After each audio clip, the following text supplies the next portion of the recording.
Respeta a mi marido o lárgate, viejo inútil. Esas fueron las palabras que mi propia hija me gritó en mi cara, en mi casa, defendiendo al hombre que la estaba destruyendo poco a poco. Antes de continuar, suscríbete al canal, activa la campanita porque todos los días tenemos nuevas historias. Deja tu like y cuéntanos en los comentarios desde qué ciudad nos estás viendo. Me llamo Eduardo Navarro Vidal, tengo 65 años. Y durante los últimos 3 años he vivido la pesadilla de ver cómo mi única hija se convertía en una extraña ante mis ojos. Todo comenzó cuando Isabel, mi esposa de 38 años, murió en diciembre del 2019 por un cáncer que nos arrebató nuestra tranquilidad en apenas 8 meses. Desde entonces, mi vida se convirtió en un eco vacío de lo que solía ser. Natalia tenía 29 años cuando perdió a su madre. Al principio, nos consolamos mutuamente. Ella venía todas las tardes a tomar café conmigo, me ayudaba con los papeles del seguro, organizaba las citas médicas que yo olvidaba. Era la hija cariñosa que Isabel y yo habíamos criado, responsable, empática, con un corazón enorme. Trabajaba como administrativa en una clínica dental y aunque no ganaba mucho, siempre había sido independiente y orgullosa de valerse por sí misma. Pero en marzo del 2020, todo cambió cuando conoció a Rubén Torres Morales en una aplicación de citas. Al principio me pareció educado, aunque algo arrogante. Tenía 32 años, decía trabajar en inversiones, algo que nunca quedó del todo claro, y siempre vestía ropa cara que no parecía corresponder con sus ingresos reales. Lo que más me llamó la atención desde el primer día fue cómo Natalia comenzó a cambiar su forma de hablar, sus prioridades, incluso su manera de vestir. En abril del 2020, decidí comprar la casa donde ahora vivimos en el barrio de Salamanca, una propiedad de 120 metros cuadrados valorada en 480.000 euros. La escritura quedó a mi nombre, por supuesto, pero le dije a Natalia que la considerara su hogar. Quería que tuviera estabilidad, que no pagara alquiler, que pudiera ahorrar para su futuro. Después de perder a Isabel, lo único que me importaba era asegurarme de que mi hija estuviera bien. Grave error. En junio del 2020, Rubén prácticamente se mudó con nosotros. No pagaba gastos, no contribuía con nada, pero siempre tenía opiniones sobre cómo se debían hacer las cosas en nuestra casa. Yo intentaba mantener la paz, pensando que era temporal, que eventualmente buscarían su propio lugar. Para agosto del 2020, ya había notado cambios preocupantes en Natalia. Comenzó a pedirme dinero constantemente. Papá, Rubén dice que deberíamos renovar la cocina. Papá, necesitamos un coche nuevo, el mío ya no da más. Papá, Rubén tiene una oportunidad de inversión increíble, pero necesita 15.000 euros. Siempre era Rubén quien decía, Rubén quien necesitaba, Rubén quien tenía las ideas brillantes. Le di acceso a una de mis cuentas bancarias mediante una tarjeta adicional, pensando que me facilitaría ayudarla cuando fuera necesario. Le otorgué una procuración limitada para que pudiera hacer trámites por mí cuando yo no me sintiera bien. Confiaba en ella completamente. Era mi hija, mi única familia. Pero mes tras mes veía cómo mi Natalia desaparecía y en su lugar quedaba una mujer que yo no reconocía. Se volvió exigente, siempre hablando de dinero, de lo que merecía, de lo que necesitaba. Sus visitas ya no eran para hacerme compañía, sino para pedirme algo. Sus conversaciones giraban en torno a planes financieros que siempre involucraban mis ahorros. El punto de quiebre llegó esa noche del 15 de enero del 2023. Habíamos cenado los 3 en casa, paella que yo mismo preparé, por cierto, cuando surgió el tema de unas vacaciones que Rubén quería tomar en las Maldivas. El precio era absolutamente ridículo, 8.500 euros por persona. Eduardo, me dijo Rubén con esa sonrisa falsa que había perfeccionado, creo que sería bueno para Natalia descansar un poco. Ha estado muy estresada con el trabajo. Son casi 17.000 euros, Rubén, le respondí tranquilamente. Me parece excesivo. Papá, intervino Natalia con un tono que no reconocí. Trabajamos duro. Nos merecemos disfrutar la vida. Natalia, cariño, por supuesto que te mereces descansar, pero ese dinero podría usarse para algo más práctico. Quizás unas vacaciones más razonables. Fue entonces cuando Rubén se inclinó hacia adelante, con esa mirada que había aprendido a reconocer como peligrosa. Eduardo, con todo respeto, creo que estás siendo un poco tacaño. Natalia ha sacrificado mucho cuidándote estos años. Lo mínimo que puedes hacer es asegurarte de que sea feliz. Sentí la sangre subir a mi cabeza. ¿Sacrificado? Rubén, vives en mi casa sin pagar un euro. Comes mi comida, usas mis servicios y ahora me dices que soy tacaño por no financiar vacaciones de lujo. Esta es nuestra casa también, replicó él, levantando la voz. Y francamente, tu actitud hacia mí ha sido irrespetuosa desde el día 1. Me quedé mirándolo incrédulo. Esperé que Natalia dijera algo que defendiera la verdad, que recordara quién había pagado cada ladrillo de esas paredes. En lugar de eso, mi hija me miró directamente a los ojos y me dijo las palabras que cambiarían todo para siempre. Respeta a mi marido o lárgate, viejo inútil.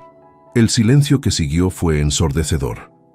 Me quedé sentado, procesando lo que acababa de escuchar. Esta mujer que tenía enfrente, con la cara de mi hija pero con palabras llenas de veneno, era una completa desconocida. «Perdón», logré articular. «Lo que oíste», continuó Natalia, ahora completamente transformada. «Estoy cansada de tus quejas constantes sobre Rubén. Es mi esposo y merece respeto en su propia casa».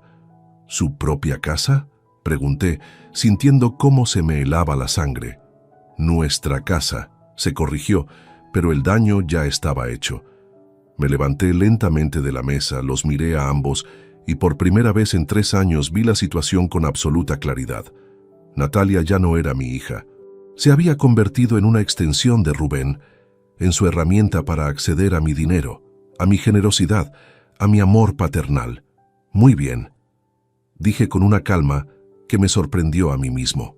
«Entiendo perfectamente». Esa noche, acostado en mi cama, mirando al techo que había pagado, en la casa que había comprado para darle seguridad a mi hija, tomé una decisión que cambiaría todo. Si Natalia y Rubén querían que me fuera, se saldrían con la suya, pero no de la manera que esperaban. Los siguientes días después de esa humillación fueron extraños. Actuaba con normalidad, preparaba el desayuno, saludaba cordialmente a Rubén y Natalia cuando se levantaban, mantenía conversaciones superficiales sobre el clima o las noticias. Pero por dentro, algo había cambiado para siempre. Era como si hubiera despertado de un sueño de 3 años. Comencé a observar todo con ojos diferentes. Cada gesto, cada palabra, cada solicitud de dinero que antes justificaba como necesidades legítimas, ahora las veía bajo una nueva luz. Me di cuenta de que llevaba meses, quizás años, viviendo en una especie de negación voluntaria. El miércoles 18 de enero, mientras Natalia y Rubén habían salido a buscar trabajo, algo que Rubén decía hacer muy a menudo pero que nunca parecía concretarse en nada, decidí hacer algo que jamás había hecho: revisar sus cosas. No por maldad, sino porque necesitaba entender qué estaba pasando realmente en mi propia casa. En el dormitorio que compartían, encontré una caja de zapatos debajo de la cama. Dentro había documentos que me helaron la sangre.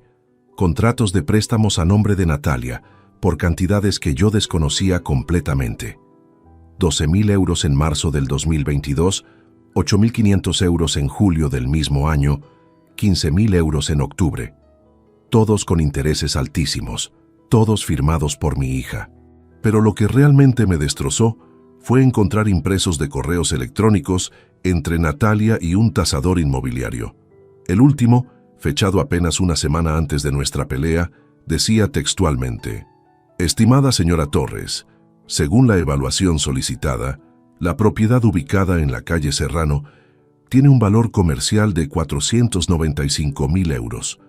Adjunto el informe completo para los trámites de venta que mencionó. Señora Torres, mi hija ya se consideraba propietaria de mi casa y además había tomado el apellido de Rubén, algo que yo ignoraba por completo.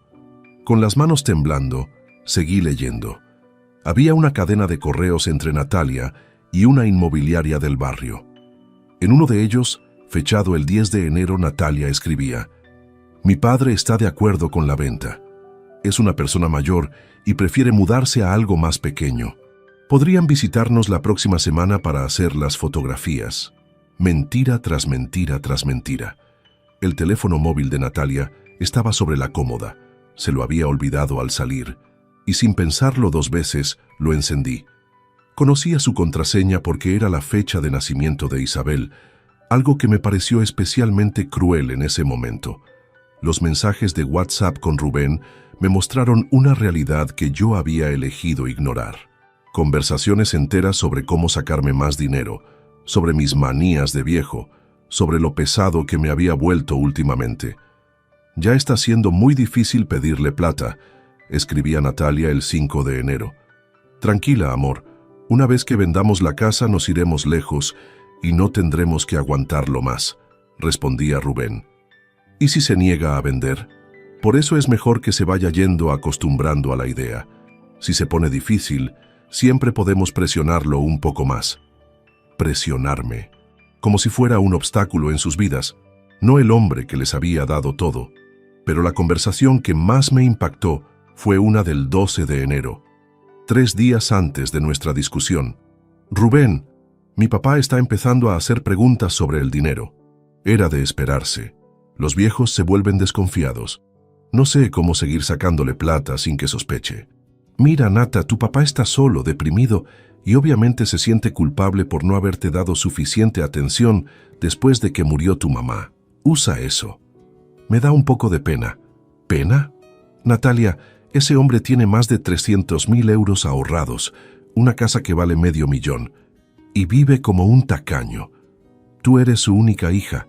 Ese dinero va a ser tuyo de todas formas, solo estamos adelantando el proceso. Adelantando el proceso. Como si yo fuera un trámite pendiente de resolver. Seguí leyendo, aunque cada mensaje era como un puñal en el pecho. Habían planificado la discusión de esa noche. Habían decidido que era momento de ser más directos conmigo, de establecer límites claros sobre quién mandaba en la casa. Si se pone rebelde, le decimos que se busque otro lugar, había escrito Rubén. Es su casa, Rubén.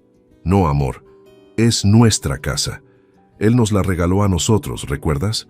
Somos una familia ahora, y las familias toman decisiones juntas.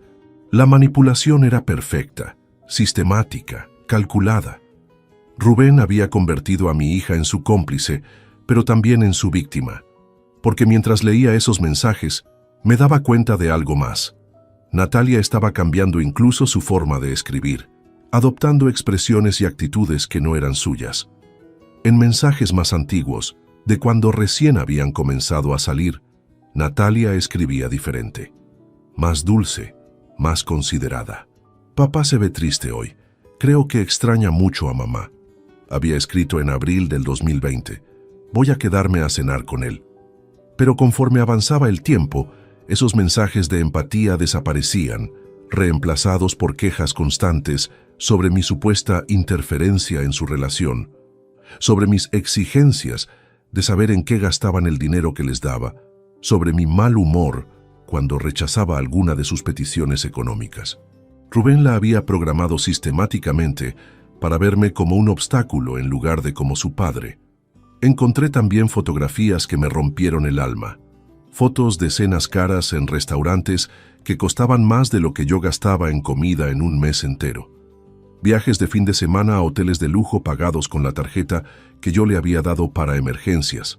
Ropa de marca, relojes, perfumes, todo financiado con mi dinero mientras yo comía solo la mayoría de las noches. Pero lo peor no eran las compras ni los lujos. Lo peor era ver en esas fotografías a una Natalia que sonreía de manera diferente.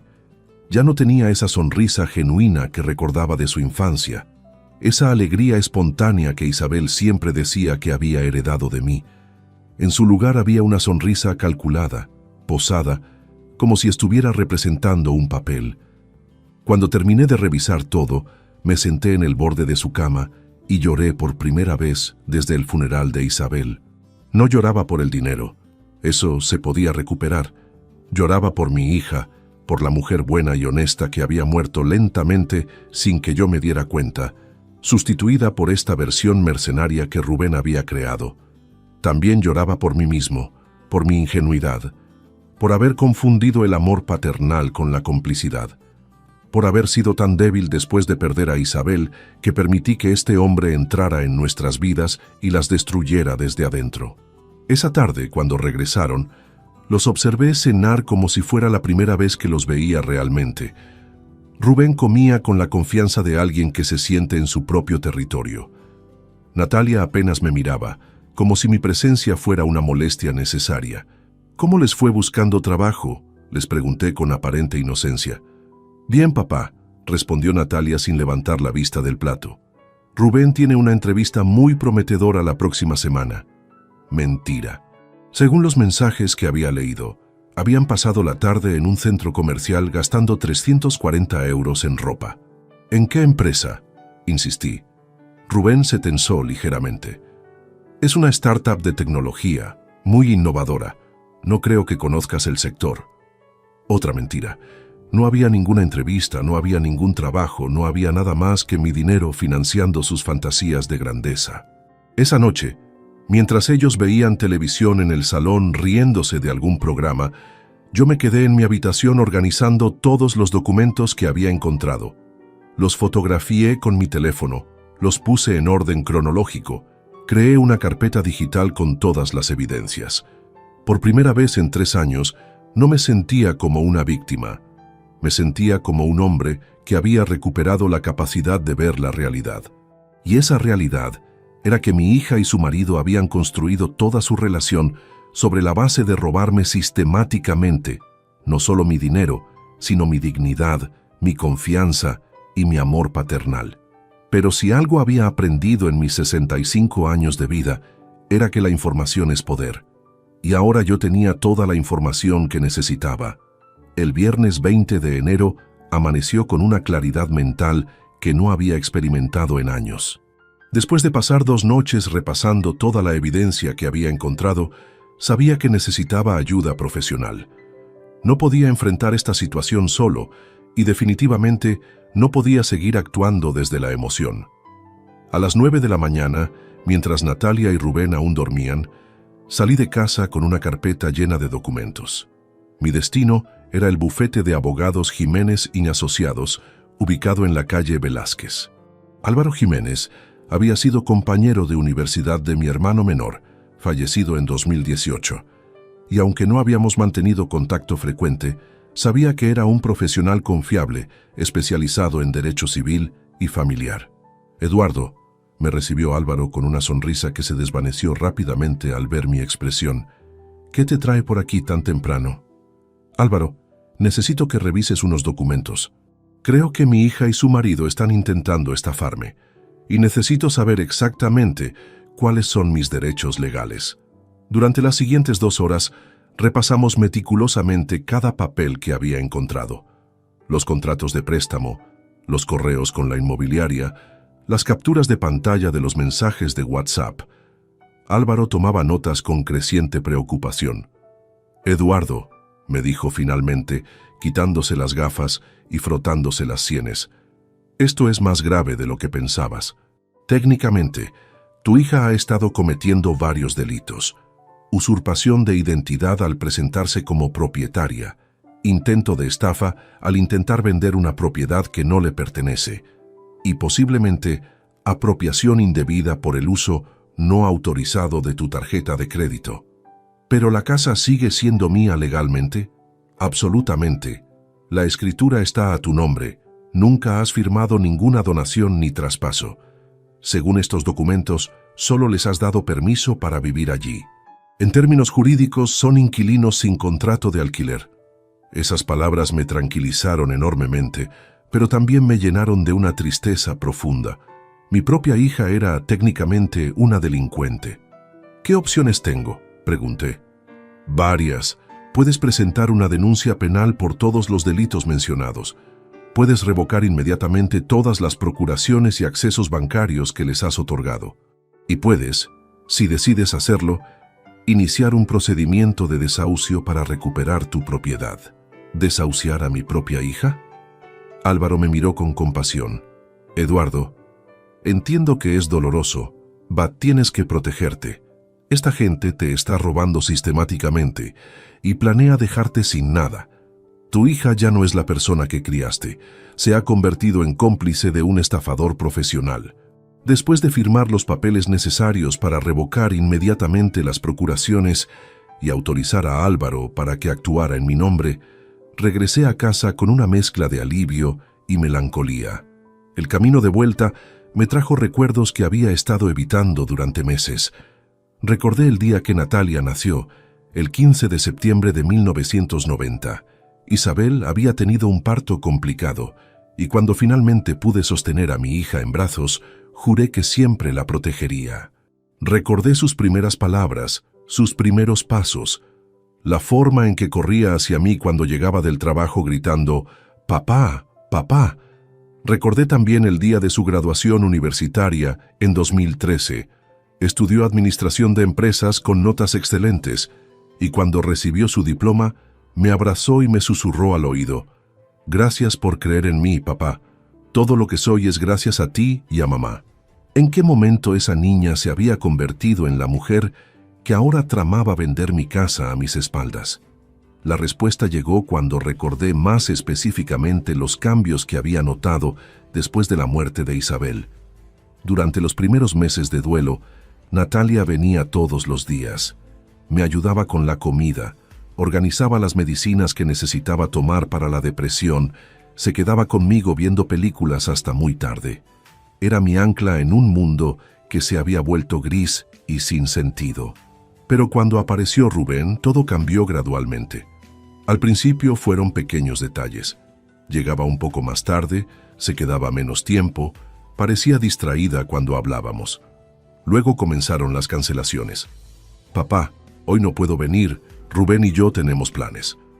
O «Papá, este fin de semana vamos a conocer a los padres de Rubén». Yo lo entendía. Mi hija tenía derecho a rehacer su vida, a ser feliz. Pero lo que no entendía entonces, y ahora veía con dolorosa claridad, era que Rubén había hecho algo mucho más calculado que simplemente enamorar a Natalia.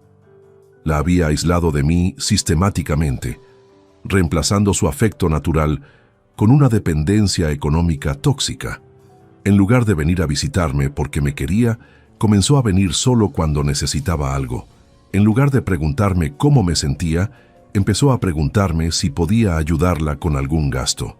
En lugar de compartir conmigo sus alegrías y preocupaciones, comenzó a compartir solo sus necesidades financieras. Rubén había transformado a mi hija en una versión mercenaria de sí misma, pero lo había hecho tan gradualmente que ninguno de los dos nos dimos cuenta hasta que fue demasiado tarde. Cuando llegué a casa esa tarde, encontré a Natalia en la cocina preparando café. Por un momento, viendo su perfil concentrado en esa tarea tan simple, pude ver un destello de la hija que había perdido. «¿Quieres café, papá?», me preguntó sin mirarme. «Sí, gracias, cariño». Nos sentamos en la mesa de la cocina, la misma donde habíamos desayunado juntos tantas mañanas después de la muerte de su madre. Durante unos minutos, ninguno de los dos habló. «¿Dónde estaba Rubén?», pregunté finalmente. «Salió a ver lo de la entrevista de trabajo que te mencioné ayer». Otra mentira.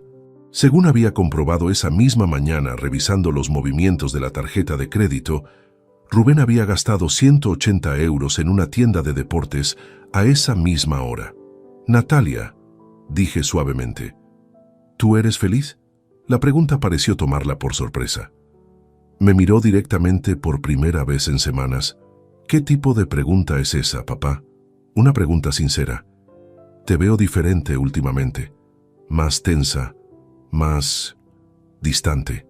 Por un segundo, creí ver un destello de vulnerabilidad en sus ojos, como si la verdadera Natalia estuviera intentando salir a la superficie. «Estoy bien, papá. Es solo que la vida adulta es complicada. Hay muchas responsabilidades, muchas presiones». «¿Qué tipo de presiones?». «Dinero, principalmente. Todo es muy caro hoy en día. El coche necesita reparaciones, tenemos que pagar los préstamos. Rubén está buscando trabajo, pero el mercado está difícil. Ahí estaba otra vez. Todo giraba en torno al dinero, a lo que necesitaban, a lo que les faltaba. Nunca preguntaba cómo estaba yo, si me sentía solo, si necesitaba compañía. La conversación siempre terminaba siendo una solicitud indirecta de ayuda económica. Natalia, ¿recuerdas cuando eras pequeña y me decías que cuando fueras mayor ibas a cuidar de mamá y de mí? Sonrió por primera vez en días, pero fue una sonrisa triste. Claro que me acuerdo. Era muy dramática de niña. No era drama, cariño, era amor. Amor genuino, desinteresado. El tipo de amor que hace que una persona quiera dar sin esperar nada a cambio. Su expresión se endureció ligeramente. ¿A qué viene esto, papá? ¿A qué extraño a esa niña? Extraño a la hija que venía a visitarme porque le gustaba mi compañía, no porque necesitara algo de mí. Se levantó bruscamente de la mesa. Papá, eso no es justo. Yo te visito porque te quiero. ¿Cuándo fue la última vez que viniste solo para pasar tiempo conmigo sin pedirme dinero para algo? El silencio que siguió fue devastador. Natalia se quedó de pie, mirándome, y pude ver en su rostro que estaba luchando consigo misma. Por un momento pensé que iba a admitir la verdad, que iba a reconocer lo que estaba pasando. En lugar de eso, su expresión se endureció completamente. No voy a permitir que me hagas sentir culpable por necesitar ayuda de mi padre. Eso es lo que hacen las familias. Se apoyan mutuamente. Apoyarse mutuamente, Natalia. Esas son dos palabras clave. Mutuamente. ¿Qué se supone que significa eso? Significa que el apoyo va en ambas direcciones. Que no solo recibimos, también damos. ¿Cuándo fue la última vez que me preguntaste si necesitaba algo? ¿Cuándo fue la última vez que te ofreciste a ayudarme con algo sin que te lo pidiera? Natalia me miró con una mezcla de confusión e irritación que me partió el corazón. Era evidente que la pregunta nunca se le había ocurrido. En su mente, yo era simplemente una fuente de recursos, no una persona con necesidades emocionales propias. Papá, tú tienes todo lo que necesitas. Tienes dinero, tienes esta casa, tienes salud. Nosotros somos los que estamos empezando en la vida. Tengo 65 años, Natalia. Perdí a la mujer que amé durante casi 4 décadas. Vivo solo, como poco más que sándwiches la mayoría de los días, porque cocinar para uno me deprime. A veces paso días enteros sin hablar con nadie más que con el portero del edificio. ¿Realmente crees que lo tengo todo? Sus ojos se llenaron de lágrimas, pero antes de que pudiera responder, escuchamos la llave en la puerta. Rubén había regresado, y con él se desvaneció cualquier posibilidad de una conversación honesta con mi hija. Esa noche, mientras escuchaba sus voces desde mi habitación, tomé la decisión final. No podía salvar a Natalia de Rubén, pero sí podía salvarme a mí mismo. El sábado 21 de enero, desperté con una determinación que no había sentido desde los días posteriores al funeral de Isabel. Ya no era el hombre confundido y manipulado de la semana anterior. Tenía un objetivo claro: proteger mi patrimonio y mi dignidad, y para eso necesitaba un plan meticuloso. Mi primera parada fue el banco. Llegué a la sucursal del Banco Santander en la calle Goya a las 10:15 de la mañana, 15 minutos después de la apertura. María Dolores Ruiz, mi asesora financiera durante los últimos 8 años, me recibió con su habitual cordialidad profesional. Buenos días, señor Navarro. ¿En qué puedo ayudarle hoy? María Dolores, necesito revisar todos los movimientos de mis cuentas de los últimos 12 meses y quiero cancelar inmediatamente todas las tarjetas adicionales y procuraciones que he otorgado. Su expresión cambió ligeramente. Era una mujer experimentada y había visto situaciones similares antes. ¿Algún problema específico, señor Navarro? Digamos que he descubierto que mi confianza ha sido mal utilizada. Durante las siguientes 2 horas, repasamos cada transacción, cada retiro, cada compra. Los números eran peores de lo que había imaginado. En los últimos 12 meses, entre la tarjeta adicional de Natalia y los traspasos directos que yo había autorizado, habían extraído de mis cuentas la cantidad de 47.850 euros. Restaurantes caros, hoteles de lujo, compras en tiendas de marca, viajes de fin de semana y una cantidad alarmante de retiros en efectivo que sumaban más de 15.000 euros. Dinero que desaparecía sin explicación, probablemente para cubrir las deudas de juego de Rubén que había descubierto en los documentos. «Señor Navarro», me dijo María Dolores mientras imprimía todos los extractos, «estos patrones de gasto son inusuales, muy por encima de lo que normalmente recomendaríamos para una persona en su situación financiera. Lo sé, por eso necesito cancelar todo inmediatamente. Entiendo. También le sugiero que cambiemos todas sus claves de acceso y que configure alertas SMS para cualquier movimiento superior a 100 euros. Firmé todos los documentos necesarios. A partir de ese momento, Natalia y Rubén ya no tendrían acceso a ni un euro de mi dinero. Mi siguiente parada fue una agencia de detectives privados. Sí, había llegado a ese punto. Necesitaba información concreta sobre Rubén Torres Morales, información que fuera más allá de lo que había encontrado en el teléfono de Natalia.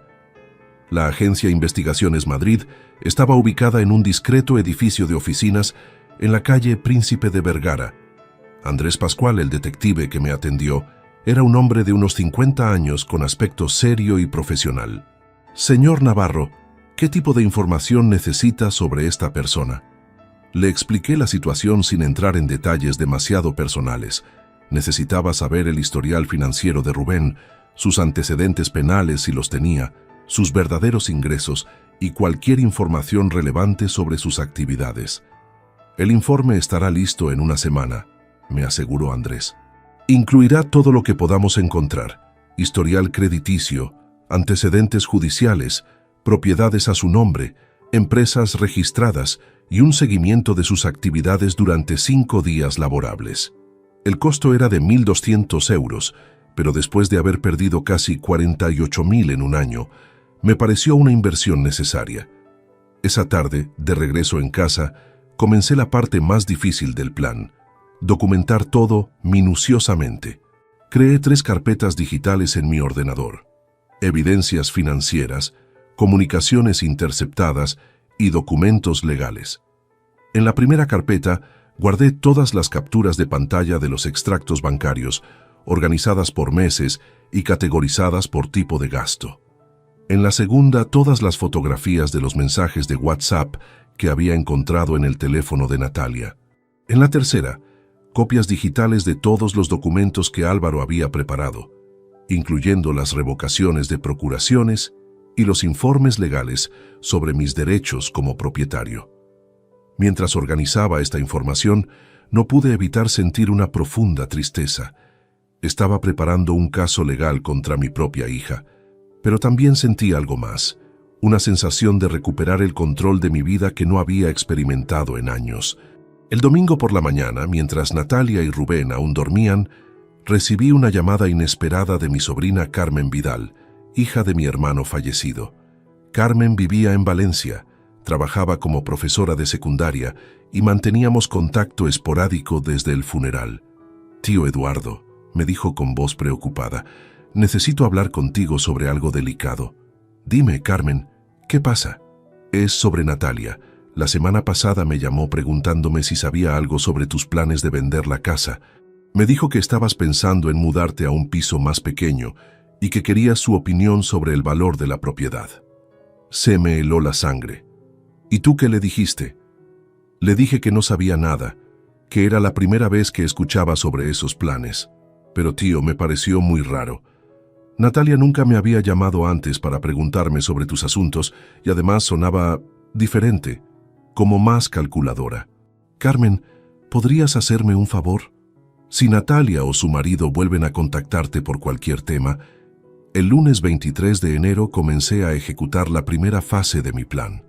Había pasado el fin de semana observando cada interacción, cada gesto, cada palabra entre Natalia y Rubén, y lo que vi confirmó todas mis sospechas. Eran como 2 actores representando un papel ante mí, esperando el momento adecuado para dar el siguiente golpe.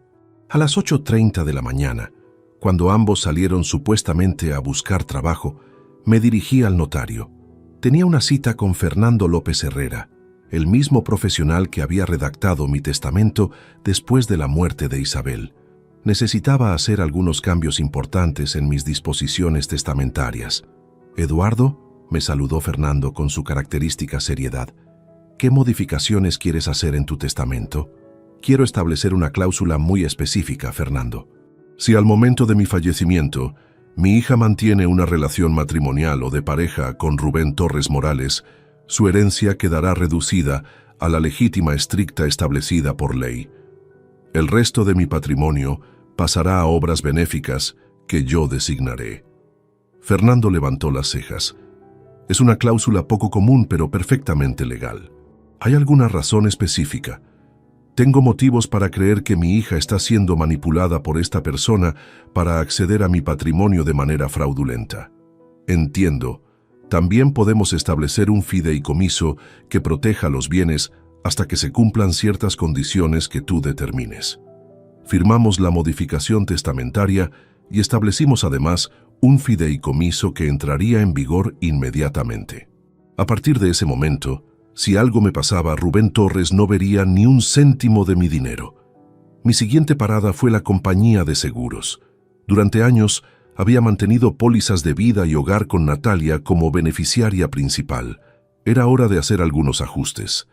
Cambié los beneficiarios principales por mi sobrina Carmen y una organización benéfica que ayudaba a personas mayores víctimas de estafas familiares. Natalia seguía siendo beneficiaria, pero solo de un 30% del total, y únicamente si cumplía ciertas condiciones que el seguro verificaría al momento del siniestro. Por la tarde, mientras esperaba en casa, sonó mi teléfono móvil. Era María Dolores del banco. «Señor Navarro, quería informarle que esta mañana su hija intentó usar la tarjeta adicional que cancelamos el sábado. El intento fue rechazado, obviamente, pero creo que debe saberlo». «¿Dónde intentó usarla?» «En una joyería del centro. El monto era de 2.400 euros. 2.400 euros en una joyería. Probablemente un regalo para Rubén, pagado con mi dinero como siempre, pero esta vez había encontrado la tarjeta bloqueada». «Gracias por informarme, María Dolores. ¿Algo más?» «Sí. También intentó hacer una transferencia online desde la cuenta conjunta, pero como revocamos el acceso digital, no pudo completar la operación. Después llamó al servicio telefónico del banco preguntando por problemas técnicos con su acceso». Sonreí con amargura. Natalia y Rubén ya habían descubierto que algo había cambiado, pero aún no sabían exactamente qué. Cuando llegaron a casa esa tarde, pude ver inmediatamente la tensión en sus rostros. Natalia entró directamente a la cocina sin saludarme, mientras que Rubén se dirigió al salón donde yo estaba leyendo el periódico. «Eduardo», me dijo con una sonrisa forzada, «¿has tenido algún problema con el banco últimamente?» «¿Problema? ¿Qué tipo de problema?» «Es que Natalia intentó comprar algo hoy y la tarjeta no funcionó. Pensamos que quizás habría algún problema técnico». «Ah, eso». Doblé el periódico y lo miré directamente a los ojos. «No es un problema técnico, Rubén. Decidí cancelar la tarjeta adicional». Su expresión cambió inmediatamente. «¿Cancelarla? ¿Por qué?»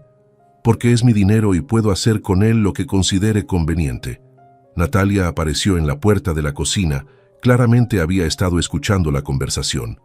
«Papá, ¿por qué cancelaste mi tarjeta sin decirme nada?» «Natalia, no es tu tarjeta. Era una tarjeta adicional de mi cuenta que yo te presté por confianza. Confianza que, lamentablemente, ha sido mal utilizada». «¿Mal utilizada?» Su voz subió de tono. «¿Qué se supone que significa eso?» «Significa que en los últimos 12 meses han gastado casi 48.000 euros de mis ahorros. Significa que he visto facturas de restaurantes de 300 euros, hoteles de 500 euros por noche y compras que no tienen nada que ver con necesidades básicas». Rubén se acercó un paso. «Eduardo, esos gastos eran necesarios. Estamos construyendo una vida juntos, estableciendo contactos profesionales. Contactos profesionales en joyerías de 400 euros. El silencio que siguió fue tenso. Natalia y Rubén se miraron entre ellos, claramente comunicándose sin palabras. «Papá», dijo finalmente Natalia, adoptando un tono más suave, «creo que hay un malentendido». Nosotros nunca quisimos abusar de tu generosidad. Siempre hemos sido agradecidos por tu apoyo. ¿Agradecidos? Natalia, ¿cuándo fue la última vez que me dijiste gracias por algo? Y no me refiero a un gracias automático. Me refiero a un agradecimiento real, genuino. Te digo gracias todo el tiempo, papá. No, no lo haces. Lo que haces es asumir que mi dinero es tuyo por derecho. Lo que haces es tratarme como un cajero automático con piernas. Rubén intervino, claramente irritado. Eduardo, creo que estás siendo injusto.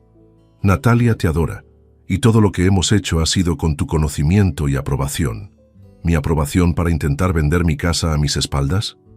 Esta vez el silencio fue absoluto. Los había pillado completamente desprevenidos. «¿Cómo giras?», comenzó a decir Natalia, pero se detuvo. «¿Cómo me enteré? Porque no son tan cuidadosos como creen. Encontré todos los correos con la inmobiliaria, Natalia. Encontré el informe de tasación. Encontré las conversaciones donde planean deshacerse de mí». Rubén palideció visiblemente. «Eduardo, eso no es lo que parece». «No». «Entonces explícame qué es exactamente lo que parece cuando mi hija le dice a un agente inmobiliario que su padre está de acuerdo con la venta, cuando yo jamás he autorizado tal cosa». Natalia comenzó a llorar, pero eran lágrimas de pánico, no de arrepentimiento. «Papá, podemos explicártelo todo». Rubén pensó que sería buena idea explorar opciones, pero nunca íbamos a hacer nada sin tu permiso. ¿Explorar opciones? Natalia, hay correos fechados donde programan la sesión de fotos para la inmobiliaria. Hay mensajes donde discuten qué hacer conmigo después de la venta. ¿Eso es explorar opciones? Rubén cambió de táctica completamente. Su expresión se volvió agresiva. «Mira, Eduardo, tal vez es hora de que tengamos una conversación honesta. Tú eres un hombre mayor, vives solo en una casa demasiado grande y claramente tienes más dinero del que necesitas. Natalia es tu única hija y va a heredar todo eventualmente. ¿Cuál es el problema con adelantar un poco ese proceso?» ¿El problema? Me levanté lentamente de mi sillón. El problema, Rubén, es que sigo vivo. El problema es que esa casa es mía, ese dinero es mío, y ustedes no tienen ningún derecho a decidir qué hacer con mi patrimonio. «Pero nosotros somos tu familia», gritó Natalia. «No, Natalia, tú eras mi familia. Esta persona que tengo enfrente, que miente, que manipula, que planea a mis espaldas, esa persona es una extraña que lleva el nombre de mi hija. Eso es cruel, papá». ¿Cruel? ¿Sabes qué es cruel, Natalia? Cruel es descubrir que tu propia hija te ve como un obstáculo. Cruel es leer mensajes donde planean presionarme para que me vaya de mi propia casa. Cruel es darse cuenta de que durante 3 años he estado financiando mi propia humillación. Rubén dio un paso hacia mí. «Eduardo, creo que estás teniendo algún tipo de episodio. Tal vez deberías ver a un médico, hablar con alguien sobre estos pensamientos paranoides». ¿Paranoides? Tengo documentos, Rubén. Tengo extractos bancarios, tengo mensajes, tengo correos electrónicos, tengo evidencia de cada euro que han robado, de cada mentira que han dicho, de cada plan que han hecho. ¿Robado? La voz de Natalia se quebró. «No hemos robado nada. Tú nos diste acceso a esa cuenta». «Te di acceso para emergencias, Natalia, no para financiar una vida de lujo que no pueden permitirse». Esa noche, después de una cena silenciosa y tensa, escuché cómo discutían en susurros en su habitación. No podía entender las palabras exactas, pero el tono era claramente de pánico y recriminación mutua. Me quedé despierto hasta muy tarde, sintiendo una mezcla extraña de satisfacción y tristeza. Había recuperado el control de mi dinero y mi propiedad, pero también había confirmado definitivamente que había perdido a mi hija. Al día siguiente comenzaría la segunda fase de mi plan, y esta vez no habría vuelta atrás. El martes 24 de enero, Andrés Pascual de la agencia de detectives me llamó con información preliminar que confirmó mis peores sospechas sobre Rubén Torres Morales. «Señor Navarro», me dijo por teléfono, «tengo algunos datos urgentes que creo debe conocer inmediatamente, antes del informe completo». «Dígame». Rubén Torres tiene antecedentes por estafa a personas mayores. En 2019 fue condenado a 2 años de prisión. aunque solo cumplió 8 meses. Su método era exactamente el mismo: seducir a mujeres jóvenes con padres adinerados, convencerlas de que merecían más de lo que tenían y usar esa relación para acceder al patrimonio familiar. Se me revolvió el estómago. Mi hija no era la primera víctima de este depredador. ¿Hay más? Sí, tiene deudas de juego por valor de 73.000 euros con prestamistas que no son precisamente pacientes. También descubrimos que está casado legalmente con otra mujer en Sevilla desde 2018. Su matrimonio con su hija no tiene validez legal. ¿Qué quiere decir? Que Natalia ni siquiera es realmente su esposa. Es solo otra víctima en una larga lista. Colgué el teléfono con la cabeza dándome vueltas. Necesitaba esta información como evidencia adicional, pero también necesitaba que Natalia y Rubén revelaran por sí mismos sus verdaderas intenciones delante de testigos. Esa tarde llamé a Carmen, mi sobrina de Valencia. Carmen, necesito pedirte un favor muy importante. ¿Podrías venir a Madrid este fin de semana? Te pagaré el viaje y el hotel. Por supuesto, tío Eduardo. ¿Qué necesitas? Necesito que seas testigo de una conversación con Natalia y Rubén. No puedo explicarte todos los detalles por teléfono, pero es muy importante. También contacté a mi vecino Joaquín Moreno, un hombre de 70 años jubilado de la administración pública que vivía en el mismo edificio desde hacía 15 años. Joaquín y yo habíamos desarrollado una amistad discreta, basada en partidas de ajedrez los domingos por la tarde. Joaquín, le dije cuando se acercó a mi puerta, ¿podrías hacerme un favor muy importante el viernes por la noche? Claro, Eduardo. ¿Qué necesitas? Necesito que vengas a cenar a casa. Voy a tener una conversación difícil con mi hija y su pareja y me gustaría tener un testigo imparcial presente. Joaquín, que conocía vagamente la situación porque había presenciado algunas discusiones a través de las paredes, asintió inmediatamente. Cuenta conmigo. El miércoles por la mañana, mientras Natalia y Rubén habían salido, preparé meticulosamente el escenario. Coloqué una grabadora digital nueva debajo de la mesa del comedor, completamente oculta, pero con excelente calidad de audio. También instalé una aplicación en mi teléfono móvil que grabaría automáticamente cualquier conversación, guardando los archivos directamente en la nube. Álvaro Jiménez me había explicado que las grabaciones realizadas en mi propia casa, especialmente cuando había invitados presentes, eran perfectamente legales y admisibles como evidencia. El jueves por la noche, durante la cena, decidí tender la primera parte de la trampa. Natalia, Rubén, dije mientras cortaba mi filete, he estado pensando en lo que hablamos el otro día sobre mis gastos y mis decisiones financieras. Ambos se tensaron inmediatamente, pero trataron de mantener expresiones neutrales. Sí, papá. Creo que tienen razón en algunas cosas. Tal vez soy demasiado controlador con el dinero. Después de todo, ustedes son jóvenes, tienen toda la vida por delante y yo no seré eterno. Vi cómo se miraron entre ellos con una mezcla de sorpresa y esperanza cautelosa. Papá, dijo Natalia suavemente, nosotros nunca quisimos hacerte sentir mal. Solo queremos que entiendas que también tenemos sueños y planes. Lo entiendo, cariño, y por eso he decidido hacer algunos cambios. Rubén se inclinó hacia adelante, claramente interesado. ¿Qué tipo de cambios, Eduardo? Bueno, he pensado que tal vez sería bueno formalizar algunas cosas, hacer todo más oficial. ¿Oficial cómo?, preguntó Natalia. Pues tal vez es hora de que hablemos sobre transferir la propiedad de la casa a tu nombre, Natalia, y quizás establecer una cuenta conjunta donde ambos tengamos acceso completo a mis ahorros. El cambio en sus expresiones fue inmediato y revelador. Rubén sonrió por primera vez en días, una sonrisa genuina de alivio y triunfo. Natalia se relajó visiblemente, como si hubiera estado conteniendo la respiración durante semanas. ¿En serio, papá?, preguntó Natalia. En serio, pero hay una condición. La sonrisa de Rubén se desvaneció ligeramente. ¿Qué condición? Quiero que mañana por la noche tengamos una cena especial. He invitado a Carmen, mi sobrina de Valencia, y a Joaquín, mi vecino. Quiero que todos escuchen oficialmente mis planes para el futuro, que sean testigos de mis decisiones. Después de eso, el lunes iremos todos juntos al notario para hacer los trámites. ¿Por qué necesitamos testigos?, preguntó Rubén, con un tono ligeramente suspicaz. Porque a mi edad es importante que estas decisiones queden bien documentadas. No quiero que en el futuro haya malentendidos o problemas legales. Me parece perfecto, papá, dijo Natalia rápidamente, claramente preocupada de que Rubén pudiera arruinar la oportunidad. Será una cena muy bonita. Esa noche los escuché susurrar excitadamente en su habitación.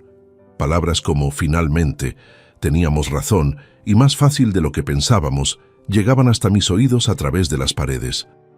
El viernes por la tarde, Carmen llegó de Valencia. Le expliqué brevemente la situación real, mostrándole algunas de las evidencias que había recopilado. Su reacción fue de shock absoluto. «Tío Eduardo, no puedo creer que Natalia esté involucrada en algo así. Era una niña tan dulce». Las personas cambian, Carmen, o tal vez simplemente revelan quiénes son realmente cuando están bajo presión. A las 8:30 de la noche, Joaquín llegó puntualmente. Le había explicado que iba a provocar una conversación difícil y que necesitaba que recordara exactamente lo que se dijera esa noche. La cena comenzó de manera aparentemente cordial. Natalia había cocinado, algo que no hacía desde hacía meses, y Rubén se esforzaba por ser encantador con Carmen y Joaquín. Durante el primer plato, la conversación giró en torno a temas neutrales: el tiempo, las noticias, el trabajo de Carmen como profesora. Pero durante el segundo plato, decidí activar la trampa. «Carmen, Joaquín», dije levantando mi copa de vino, «los he invitado esta noche para que sean testigos de una decisión muy importante que he tomado». «Dinos, tío», respondió Carmen. «He decidido transferir la propiedad de esta casa a Natalia y establecer una cuenta bancaria conjunta donde ella tenga acceso completo a todos mis ahorros». Carmen fingió sorpresa perfectamente. «¿Estás seguro de esa decisión, tío Eduardo?» «Completamente seguro. Natalia es mi única hija y Rubén es como un hijo para mí. Es hora de que tengan la seguridad financiera que merecen». Fue entonces cuando Rubén cometió el primer error que yo estaba esperando. «Eduardo», dijo con una sonrisa que no llegaba a sus ojos, «creo que también deberíamos hablar sobre el resto de tus inversiones. Las acciones, los fondos de pensiones, ese tipo de cosas». «¿Por qué, Rubén?» «Bueno, si vamos a hacer esto oficial, mejor hacerlo completo. No tiene sentido dejar las cosas a medias». Carmen intervino siguiendo perfectamente el guión que habíamos ensayado. «Perdón que me meta, pero ¿no es un poco precipitado transferir todo tan rápidamente?» Rubén se tensó. «¿Precipitado? Carmen, Eduardo ya es mayor. Es natural que quiera asegurar el futuro de su hija». «Sí», añadió Natalia. «Además, papá vive solo en una casa demasiado grande. Sería mejor que se mudara a un piso más pequeño y práctico». «¿Un piso más pequeño?», preguntó Joaquín con curiosidad genuina. «Por supuesto», respondió Rubén, claramente sintiéndose confiado. «Eduardo podría vivir muy cómodamente en un apartamento de una habitación. No necesita todo este espacio». «¿Y dónde estaría ese apartamento?», insistió Carmen. Natalia y Rubén se miraron, y en esa mirada vi la comunicación silenciosa que confirmaba todas mis sospechas. «Bueno», dijo Natalia finalmente, «hay residencias muy buenas para personas mayores. Lugares donde papá estaría cuidado y no tendría que preocuparse por mantener una casa tan grande». «¿Residencias?», preguntó Joaquín con un tono de incredulidad. «Sí», confirmó Rubén, ya completamente relajado y mostrando su verdadera naturaleza. «Eduardo podría estar muy tranquilo en una residencia de calidad. Nosotros lo visitaríamos regularmente, por supuesto». «Por supuesto», repetí lentamente. «¿Y qué pasaría con esta casa una vez que yo esté en esa residencia?». Rubén sonrió abiertamente. «Bueno, nosotros la mantendríamos en buenas condiciones. Tal vez la pondríamos en alquiler para generar ingresos adicionales, o si el mercado está bien, podríamos considerar venderla para hacer una inversión mejor». «Entiendo», dije, manteniendo mi voz completamente neutral. «O sea que el plan sería transferir la casa a nombre de Natalia, darles acceso a todas mis cuentas bancarias, mudarme a una residencia y ustedes se quedarían con todo mi patrimonio. No es quedarnos con nada, papá, protestó Natalia. Es planificar tu futuro de manera inteligente. ¿Mi futuro?, pregunté. Natalia, en este plan que describen, ¿qué papel juego yo exactamente además del de estar recluido en una residencia? Rubén se impacientó visiblemente. Eduardo, creo que estás dramatizando. Las residencias modernas son muy cómodas. Tendrías actividades, gente de tu edad, cuidados médicos, ¿y ustedes estarían administrando mi dinero desde aquí? Bueno, alguien tiene que hacerlo, respondió Natalia con un tono que me heló la sangre. Tú no vas a poder manejar todas esas responsabilidades para siempre. Carmen y Joaquín me miraron con expresiones de horror genuino. Acababan de presenciar exactamente lo que yo necesitaba que vieran. Una pregunta más, dije manteniendo la calma. En este plan tan considerado que han elaborado para mi futuro, ¿cuándo exactamente decidieron ustedes que yo ya no era capaz de tomar mis propias decisiones? El silencio que siguió fue devastador, y la grabadora había capturado cada palabra. El silencio después de mi última pregunta se extendió durante lo que parecieron minutos eternos. Carmen y Joaquín miraban a Natalia y Rubén con una mezcla de incredulidad y repulsión que no podían ocultar. Yo mantuve mi expresión completamente neutra, esperando a ver cómo iban a intentar salir de la trampa en la que habían caído. Fue Rubén quien finalmente rompió el silencio, pero su respuesta confirmó todo lo que yo necesitaba escuchar. Eduardo, no se trata de que no seas capaz de tomar decisiones. Se trata de ser realistas sobre el futuro. Los hombres de tu edad necesitan apoyo, necesitan que alguien más joven se encargue de los detalles complicados. ¿Detalles complicados como decidir dónde vivir? Exactamente, intervino Natalia, claramente sin darse cuenta de lo que estaba admitiendo. Papá, tú mismo has dicho que te sientes solo en esta casa tan grande. Nosotros solo queremos lo mejor para ti. Y lo mejor para mí, según ustedes, es darles todo mi patrimonio e irme a una residencia. No es dárselo, protestó Natalia. Es organizarlo de manera inteligente. Papá, seamos honestos. ¿Qué vas a hacer tú con todo este dinero? ¿Para qué lo necesitas? Carmen se levantó abruptamente de la mesa. Lo siento, pero no puedo seguir escuchando esto. ¿Escuchando qué?, preguntó Rubén con genuina confusión. Escuchando cómo planean deshacerse de su padre como si fuera un estorbo, respondió Carmen con voz temblorosa de indignación. Nadie se está deshaciendo de nadie, gritó Natalia. Estamos hablando de planificación familiar. Joaquín también se levantó. Eduardo, creo que es mejor que me vaya. Esto es muy perturbador. No, Joaquín, dije con calma. Quédate, por favor. Quiero que escuches el final de esta conversación. Me levanté lentamente y caminé hacia la ventana que daba a la calle.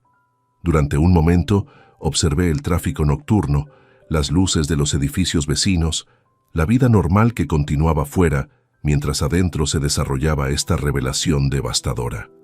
Natalia, dije sin voltearme, ¿recuerdas lo que me dijiste hace una semana? ¿Recuerdas exactamente las palabras que usaste?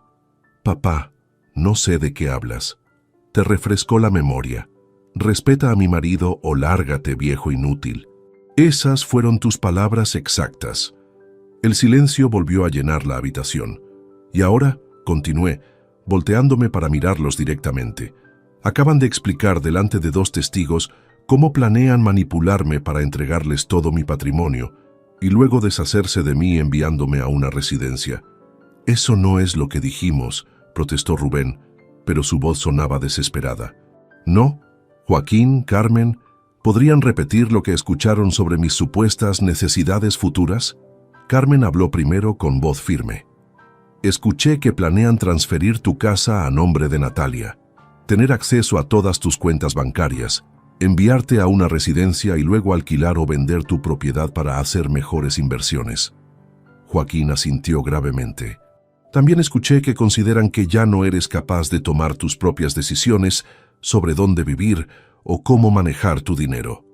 Están malinterpretando todo, gritó Natalia, pero las lágrimas que corrían por sus mejillas no eran de tristeza, sino de pánico al darse cuenta de lo que había revelado. Malinterpretando, saqué mi teléfono móvil y detuve la grabación que había estado funcionando durante toda la cena. Tengo grabada toda la conversación, Natalia. Cada palabra, cada admisión, cada plan que describieron.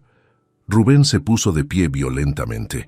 Eso es ilegal. No puedes grabar conversaciones sin nuestro consentimiento. En mi propia casa, con invitados presentes, es perfectamente legal, Rubén. Mi abogado me lo confirmó. ¿Tu abogado? La cara de Rubén palideció aún más. Sí, mi abogado. El mismo que ya ha redactado las revocaciones de todas las procuraciones que les otorgué, el mismo que ha cancelado su acceso a mis cuentas bancarias y el mismo que me informó sobre tus antecedentes penales. El impacto de mis palabras fue inmediato. Rubén se tambaleó ligeramente, como si hubiera recibido un golpe físico. ¿Qué antecedentes?, preguntó Natalia, mirando a Rubén con confusión. Pregúntale a tu marido sobre su condena de 2019 por estafa a personas mayores, Natalia. Pregúntale sobre las otras mujeres jóvenes con padres adinerados que sedujo antes que a ti. ¿Qué está diciendo? Natalia se volvió hacia Rubén, quien había comenzado a retroceder hacia la puerta. Y también pregúntale sobre su esposa legal en Sevilla, con quien se casó en 2018. Eso es mentira, gritó Rubén, pero su negación sonaba desesperada. ¿Mentira? Tengo el certificado de matrimonio, Rubén. Tu boda con Natalia no tiene ninguna validez legal. Ella ni siquiera es realmente tu esposa. Natalia se quedó mirando a Rubén como si lo viera por primera vez. Es cierto. Rubén intentó una última manipulación. Natalia, no le creas. Está tratando de separarnos porque no soporta verte feliz. Pero el daño ya estaba hecho. Había demasiadas revelaciones, demasiadas coincidencias, demasiadas mentiras expuestas de una vez. Salgan de mi casa, dije con una calma que me sorprendió a mí mismo. Los dos, ahora mismo. Esta es nuestra casa también, protestó Natalia. No, Natalia. Esta es mi casa, siempre lo ha sido. Ustedes han sido invitados que abusaron de mi hospitalidad, pero esa invitación acaba de ser revocada. Rubén agarró a Natalia del brazo. Vámonos, este viejo loco puede quedarse solo con sus paranoias. Pero antes de llegar a la puerta, me dirigí directamente a mi hija por última vez. Natalia, durante 3 años te he visto convertirte en una persona que no reconozco. Te he visto mentir, manipular y planear a mis espaldas. Pero hasta esta noche, mantenía la esperanza de que algo de la hija que crié siguiera existiendo en algún lugar. Se detuvo, sin voltear a mirarme. Esa esperanza acaba de morir, continué. La Natalia que yo conocía jamás habría planeado enviar a su padre a una residencia para apoderarse de su dinero. La Natalia que yo crié jamás habría llamado viejo inútil al hombre que le dio todo. Finalmente se volvió, y por un momento creí ver un destello de la hija que había perdido. Papá, comenzó a decir, pero Rubén la interrumpió. Vámonos, Natalia, no necesitamos esto. Y se fueron. Los escuché bajar las escaleras, discutiendo en susurros, y luego el sonido de la puerta principal del edificio cerrándose. Carmen, Joaquín y yo nos quedamos en silencio durante varios minutos. «Eduardo», dijo finalmente Carmen, «lo siento mucho. No tenía idea de que la situación fuera tan grave». Nadie la tenía, Carmen, ni siquiera yo hasta hace una semana. Joaquín se acercó y puso su mano en mi hombro. «¿Qué vas a hacer ahora?» «Ahora», respondí, sintiendo por primera vez en años que tenía control total sobre mi vida. «Voy a recuperar mi casa, mi dignidad y mi paz mental». Esa noche, después de que Carmen y Joaquín se fueran, me senté en mi sillón favorito con una copa de brandy y llamé a la empresa de mudanzas que había contratado días atrás. «Habla Eduardo Navarro. Confirmo la mudanza para mañana sábado a las 8:00 de la mañana». «Sí, exactamente como lo planificamos». Durante los siguientes días, mientras Natalia y Rubén buscaban desesperadamente un lugar donde quedarse, habían gastado tanto de mi dinero que no tenían ahorros propios. Yo ejecuté la fase final de mi plan.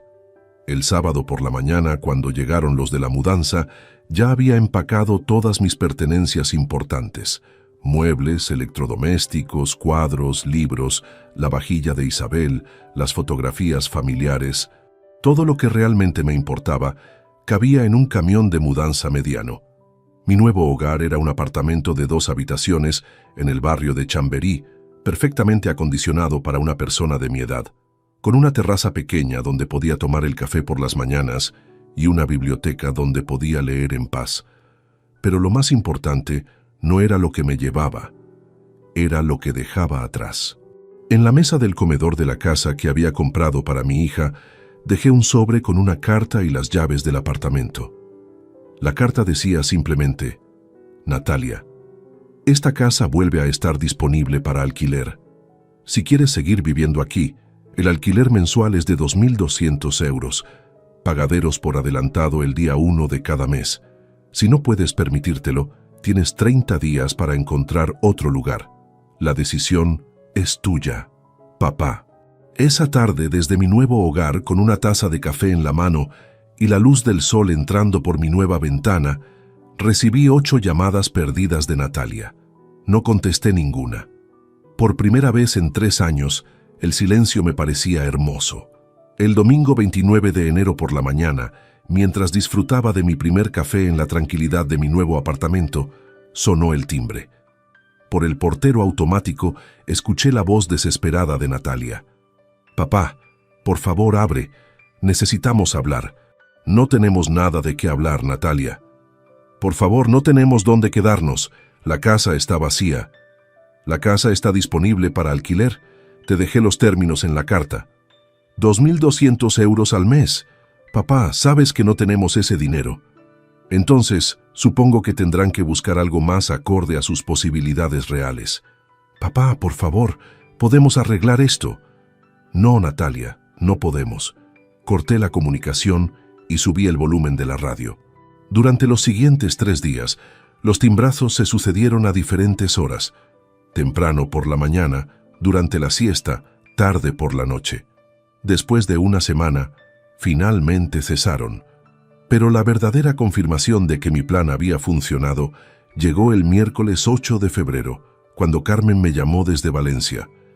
«Tío Eduardo, Natalia me ha estado llamando. Está muy mal. ¿Qué quiere?» «Dinero, principalmente. Me pidió que le prestara 3,06 euros para pagar un depósito de alquiler. Le dije que no tengo esa cantidad disponible». «¿Te dijo dónde están viviendo?» «En un hostal barato cerca de Atocha. Al parecer, Rubén desapareció hace 3 días». Esa información me llegó como una mezcla de satisfacción y tristeza. Satisfacción porque confirmaba que Rubén era exactamente lo que yo había sospechado. Un oportunista que abandonaba el barco en cuanto las cosas se ponían difíciles. Tristeza porque significaba que Natalia se había quedado completamente sola, enfrentando las consecuencias de decisiones que probablemente él la había presionado a tomar. ¿Desapareció? Según Natalia, se llevó lo poco de valor que tenían, su computadora portátil, algunas joyas que le había regalado y el dinero en efectivo que les quedaba. Le dejó una nota diciendo que no había firmado para vivir en la pobreza. El viernes 10 de febrero, Joaquín subió a mi apartamento para una de nuestras partidas de ajedrez semanales. Durante el juego, me contó lo que había observado en el edificio donde solía vivir.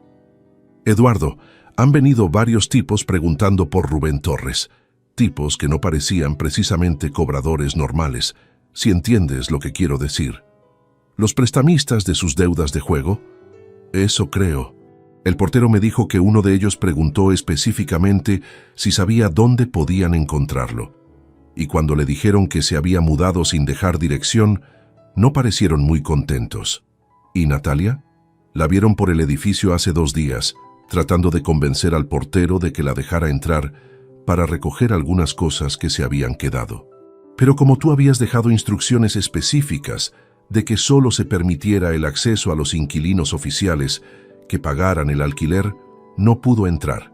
Esa imagen me provocó una punzada de dolor paternal que traté de ignorar, pero era importante mantenerme firme. Natalia tenía que enfrentar las consecuencias reales de sus decisiones. El lunes 13 de febrero, recibí una llamada inesperada de María Dolores del banco. Señor Navarro, quería informarle de algo inusual.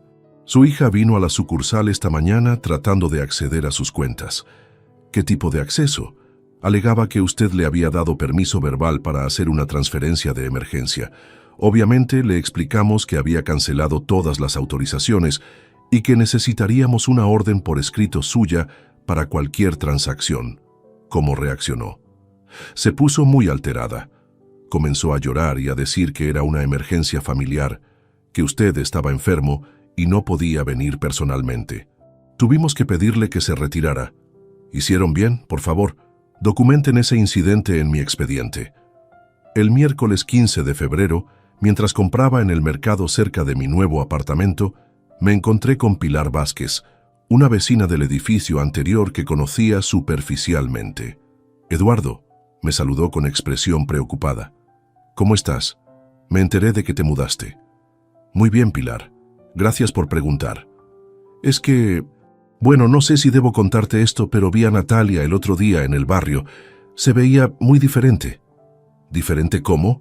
«Más delgada, con ropa que parecía... Bueno, no muy limpia. Estaba sentada en el banco de la plaza, cerca de donde solían vivir. Parecía estar esperando a alguien, pero estuvo allí durante horas». La imagen que Pilar describía me resultaba dolorosa, pero también reveladora. Natalia probablemente estaba esperando ver si Rubén regresaba, o tal vez simplemente añorando la vida cómoda que había perdido. ¿Hablaste con ella? Intenté acercarme, pero cuando me vio se levantó y se fue rápidamente, como si no quisiera que la reconocieran. Esa noche, acostado en mi nueva cama, en mi nuevo dormitorio silencioso, reflexioné sobre la información que había estado recibiendo. El plan había funcionado exactamente como lo había diseñado, pero las consecuencias eran más dramáticas de lo que había anticipado. Rubén había resultado ser incluso peor de lo que había imaginado. No solo un estafador, sino también un cobarde que abandonaba a sus víctimas en cuanto la situación se complicaba. Natalia estaba pagando el precio completo de haber confiado en él, de haber elegido su manipulación por encima del amor genuino de su padre. El jueves 16 de febrero, Carmen me llamó con más noticias. «Tío Eduardo, Natalia me llamó otra vez. Esta vez sonaba diferente». ¿Diferente cómo? Más humilde, menos exigente. Me pidió perdón por haberme pedido dinero la otra vez y me preguntó si sabía cómo estabas tú. ¿Qué le dijiste? Le dije la verdad, que parecías más tranquilo y en paz de lo que habías estado en años. Eso pareció afectarla mucho. ¿Dijo algo más? Sí. Me preguntó si creía que alguna vez podrías perdonarla. Le dije que eso dependía completamente de ti, pero que el daño que habían causado era muy profundo. ¿Y cómo reaccionó? Lloró. Lloró durante varios minutos sin poder hablar. Después me dijo algo que me sorprendió. «Carmen, creo que nunca entendí realmente lo que había perdido hasta que lo perdí todo». Esas palabras me llegaron directamente al corazón, pero también me llenaron de una determinación renovada. Si Natalia finalmente estaba comenzando a entender la magnitud de lo que había hecho, eso era un progreso. Pero el entendimiento y el arrepentimiento eran solo el primer paso de un camino muy largo. El viernes 17 de febrero, Álvaro Jiménez me citó en su oficina para revisar algunos aspectos legales de mi nueva situación. «Eduardo», me dijo mientras revisábamos los documentos, ¿has considerado la posibilidad de que Natalia intente tomar acciones legales? ¿Qué tipo de acciones? Podría alegar que sufriste algún tipo de deterioro mental, que las decisiones que tomaste no fueron racionales. Es una táctica común cuando hay disputas sobre patrimonio familiar. Tengo testigos de todo lo que pasó, Álvaro. Tengo grabaciones. Tengo documentación de 3 años de manipulación sistemática. Lo sé, y creo que tienes una posición legal sólida. Pero quiero que estés preparado para cualquier eventualidad. ¿Qué recomiendas? Un examen médico completo que certifique tu capacidad mental plena. Y tal vez sería bueno que consideraras si quieres dejar algún canal abierto para una posible reconciliación futura bajo condiciones muy específicas. No estoy listo para eso todavía, Álvaro. Lo entiendo, pero piénsalo. Las situaciones familiares pueden evolucionar con el tiempo, especialmente cuando una de las partes ha aprendido realmente de sus errores. Esa noche, solo en mi apartamento, preparé una cena sencilla y me senté a comer frente a la ventana que daba al parque. Observé a las familias paseando, a los niños jugando, a las parejas de ancianos caminando tomados de la mano. Por primera vez en 3 años, no me sentía solo, me sentía libre. Natalia estaba aprendiendo, quizás por primera vez en su vida adulta, lo que significaba vivir con las consecuencias reales de sus decisiones. Rubén había mostrado su verdadera naturaleza al abandonarla en cuanto las cosas se pusieron difíciles, y yo había recuperado no solo mi patrimonio y mi casa, sino algo mucho más valioso, mi dignidad y mi capacidad de tomar decisiones por mí mismo. El experimento social había terminado. Los resultados habían sido exactamente los que había predicho. Ahora solo quedaba ver si Natalia tendría la fortaleza para aprender realmente de esta experiencia, o si buscaría otra víctima que financiara su próximo error.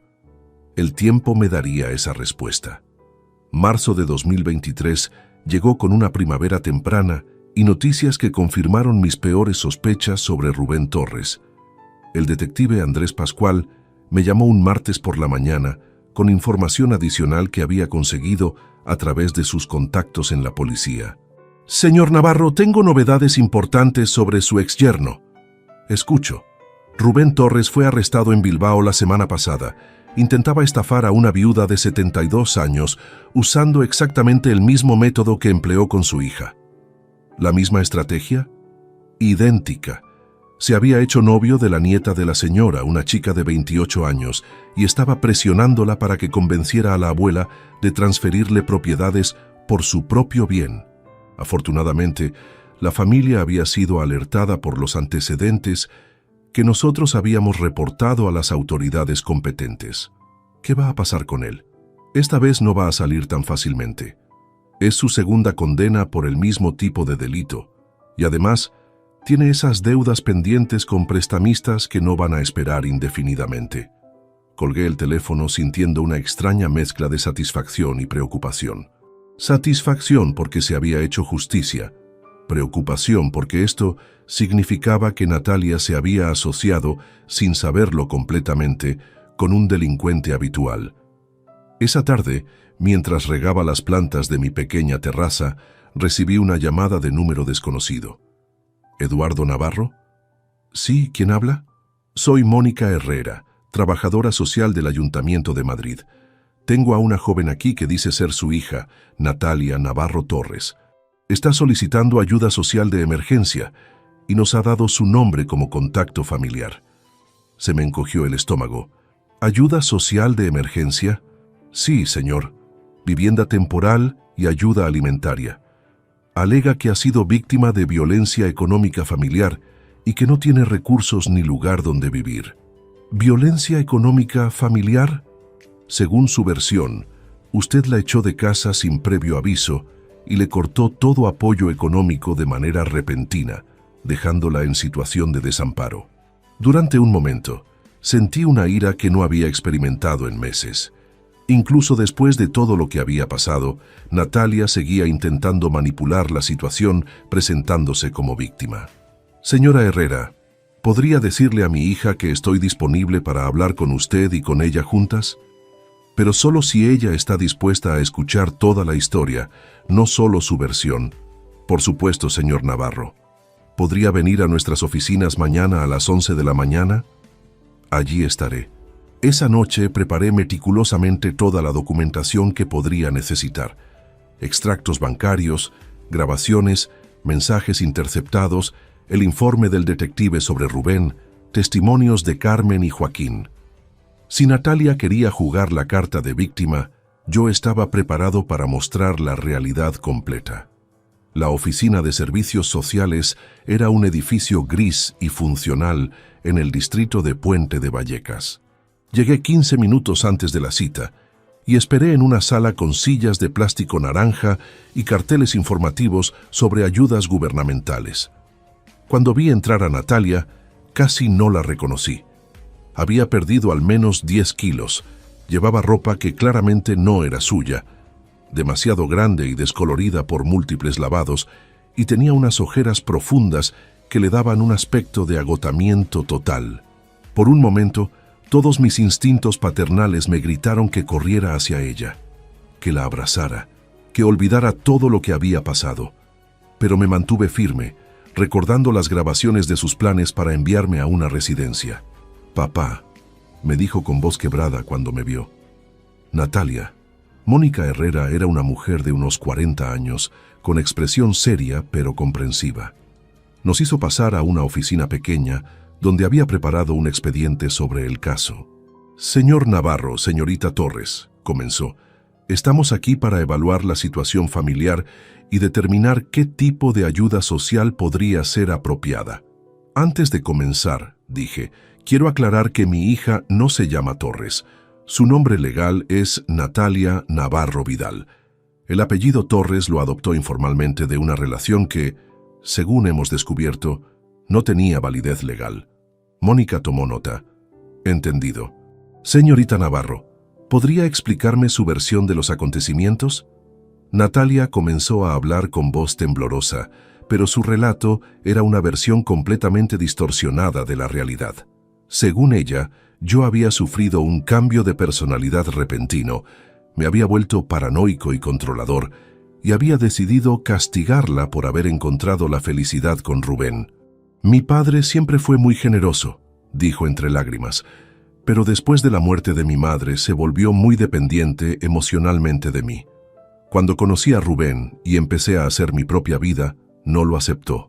«¿Y qué pasó específicamente para que terminara en esta situación?», preguntó Mónica. «Un día llegamos a casa y había cambiado todas las cerraduras. Nuestras cosas estaban en la calle. Me había cancelado el acceso a las cuentas bancarias sin avisar. No pudimos ni recoger nuestra ropa. Era increíble. Incluso después de todo lo que había pasado, Natalia seguía siendo incapaz de admitir su responsabilidad en la situación». «¿Es esa su versión de los hechos, señor Navarro?», me preguntó Mónica. «No, en absoluto». Abrí mi carpeta de documentos. «¿Puedo presentar evidencia que contradice completamente esa versión?». Durante la siguiente hora, presenté sistemáticamente toda la documentación. Los extractos bancarios mostrando 47,50 euros gastados sin autorización, las grabaciones de sus planes para venderme la casa y enviarme a una residencia, los mensajes interceptados donde me llamaban viejo inútil y planificaban cómo presionarme, el informe del detective sobre los antecedentes criminales de Rubén. Con cada documento que presentaba, veía cómo la expresión de Mónica cambiaba de comprensión empática hacia Natalia a horror profesional. «Señorita Navarro», dijo finalmente Mónica, «¿puede explicarme estas grabaciones donde usted dice textualmente que su padre debería mudarse a una residencia para que ustedes puedan administrar mejor sus bienes?». Natalia me miró con una expresión que no había visto nunca antes. Reconocimiento total de que había sido descubierta sin posibilidad de negación. «Eso no era, nosotros no íbamos a». «¿Y puede explicarme estos mensajes donde se refiere a su padre como el viejo tacaño y discute estrategias para sacarle más dinero?». Natalia comenzó a llorar, pero eran lágrimas diferentes a las que había derramado al principio. Estas eran lágrimas de vergüenza genuina, no de autocompasión. «Señora Herrera», intervine, «quiero aclarar algo importante. Yo nunca eché a mi hija de casa de repente. Les di 30 días de aviso por escrito para que pagaran un alquiler justo por la propiedad o encontraran otro lugar. La casa siempre fue mía legalmente. ¿Y el corte del apoyo económico? Cancelé el acceso no autorizado a mis cuentas bancarias después de descubrir que habían gastado casi 50.000 euros sin mi conocimiento, incluyendo intentos de vender mi propiedad fraudulentamente». Mónica cerró el expediente y se dirigió a Natalia con expresión seria. «Señorita Navarro, basándome en la evidencia presentada, no puedo clasificar su situación como violencia económica familiar. Lo que veo aquí es un padre que protegió legítimamente su patrimonio después de descubrir abuso financiero sistemático. Pero no tengo dónde vivir, susurró Natalia. Tenemos programas de asistencia para personas en transición laboral, pero requerirán que demuestre esfuerzos genuinos por encontrar empleo y vivienda independiente. Después de que Mónica nos explicara los recursos disponibles para Natalia, albergues temporales, programas de capacitación laboral, ayudas para buscar empleo, nos quedamos unos minutos solos en el pasillo del edificio. «Papá», me dijo Natalia con la voz más sincera que le había escuchado en años, «Rubén realmente está casado con otra mujer». «Sí, Natalia, desde 2018. ¿Y realmente tiene antecedentes por estafar a otras familias?» «Sí. Tú no fuiste su primera víctima». Se apoyó contra la pared, como si las piernas no la sostuvieran. «¿Cómo pude ser tan estúpida?» «No fuiste estúpida, Natalia. Fuiste manipulada por un profesional, pero también tomaste decisiones. Elegiste creer sus mentiras por encima de la confianza que habíamos construido durante 30 años. Lo siento, papá. Siento todo lo que dije, todo lo que hicimos. Lo sé. ¿Podrías perdonarme alguna vez?» La miré durante un largo momento, viendo por primera vez en meses a la hija que había criado, no a la extraña manipuladora en la que se había convertido. «Natalia, el perdón es posible, pero la confianza, esa va a tomar mucho tiempo en reconstruirse, y solo si demuestras con hechos, no con palabras, que has aprendido realmente de esto. ¿Qué tengo que hacer? Reconstruir tu vida por ti misma, sin depender de mí, sin depender de ningún hombre.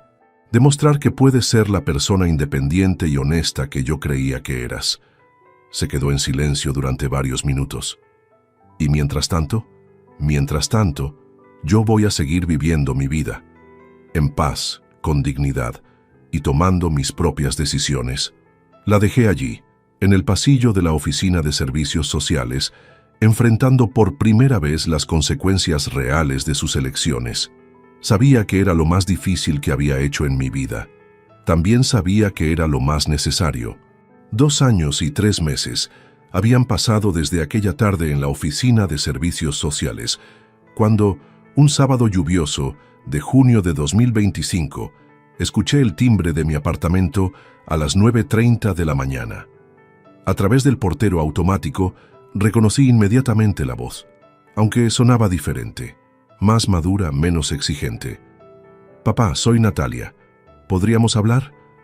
Durante esos 2 años, había recibido información esporádica sobre mi hija a través de Carmen y algunas coincidencias casuales. Sabía que había encontrado trabajo como auxiliar administrativo en una clínica veterinaria, que vivía en un pequeño estudio en Vallecas que pagaba con su sueldo, y que había cortado completamente el contacto con cualquier persona relacionada con su vida anterior. También sabía por Carmen que había intentado llamarme en 3 ocasiones durante esos años: en mi cumpleaños de 2023, en Navidad del mismo año, y en el aniversario de la muerte de Isabel, en diciembre de 2024. En las 3 ocasiones había decidido no responder, pero esa mañana, por alguna razón que no podía explicar completamente, decidí abrir la puerta. «Sube». Cuando se abrió la puerta de mi apartamento, me costó reconocer a la mujer que tenía delante. Natalia había perdido la apariencia superficial que había mantenido durante los años con Rubén. Ya no llevaba maquillaje excesivo ni ropa de marca. Su cabello estaba recogido en una coleta simple, vestía unos vaqueros limpios pero claramente usados y una camisa blanca sencilla. Pero lo más diferente eran sus ojos. Ya no tenían esa expresión calculadora que había aprendido a reconocer. Parecían honestos. «Hola, papá». «Natalia». La invité a pasar al salón. «¿Quieres café?» «Sí, por favor». Mientras preparaba el café en la cocina, la observé desde el rincón del ojo. Miraba el apartamento con curiosidad genuina, sin la expresión evaluadora que solía tener cuando calculaba el valor de las cosas. Se detuvo frente a una fotografía de Isabel que tenía sobre la repisa de la chimenea. «Te pareces cada vez más a ella», me dijo cuando regresé con las tazas. «Eso dicen». Nos sentamos uno frente al otro en el pequeño salón. El silencio se extendió durante varios minutos hasta que finalmente Natalia tomó aire profundamente y comenzó a hablar. «Papá, he venido a pedirte perdón. pero no el tipo de perdón rápido que pedimos cuando queremos que las cosas vuelvan a ser como antes. He venido a pedirte perdón porque finalmente entiendo lo que hice. ¿Y qué hiciste, Natalia? Te traicioné. Traicioné 30 años de amor, de sacrificios, de paciencia. Traicioné la memoria de mamá. Traicioné todo lo que me enseñaron sobre la lealtad familiar, sobre el respeto, sobre la gratitud. Sus palabras sonaban sinceras, pero había escuchado disculpas de ella antes. Continúa.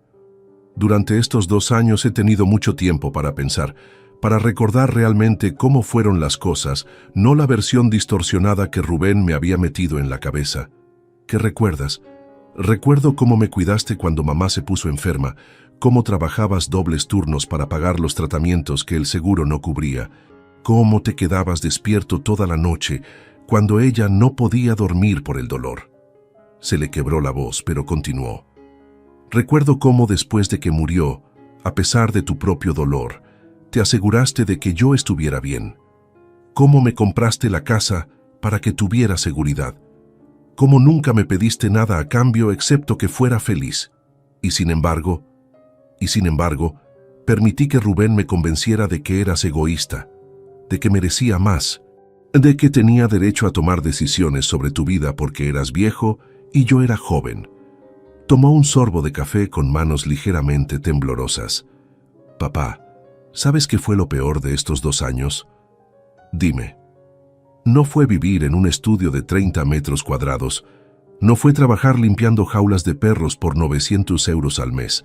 No fue comer pasta todos los días durante semanas, porque no podía permitirme otra cosa.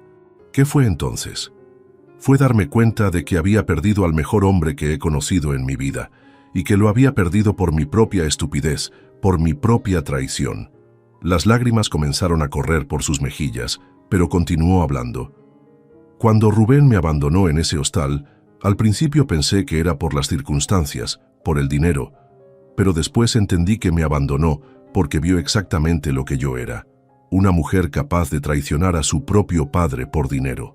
Y si yo podía traicionar a ti, también podía traicionarlo a él. ¿Has sabido algo de él? Está en prisión, 3 años por estafa agravada y amenazas.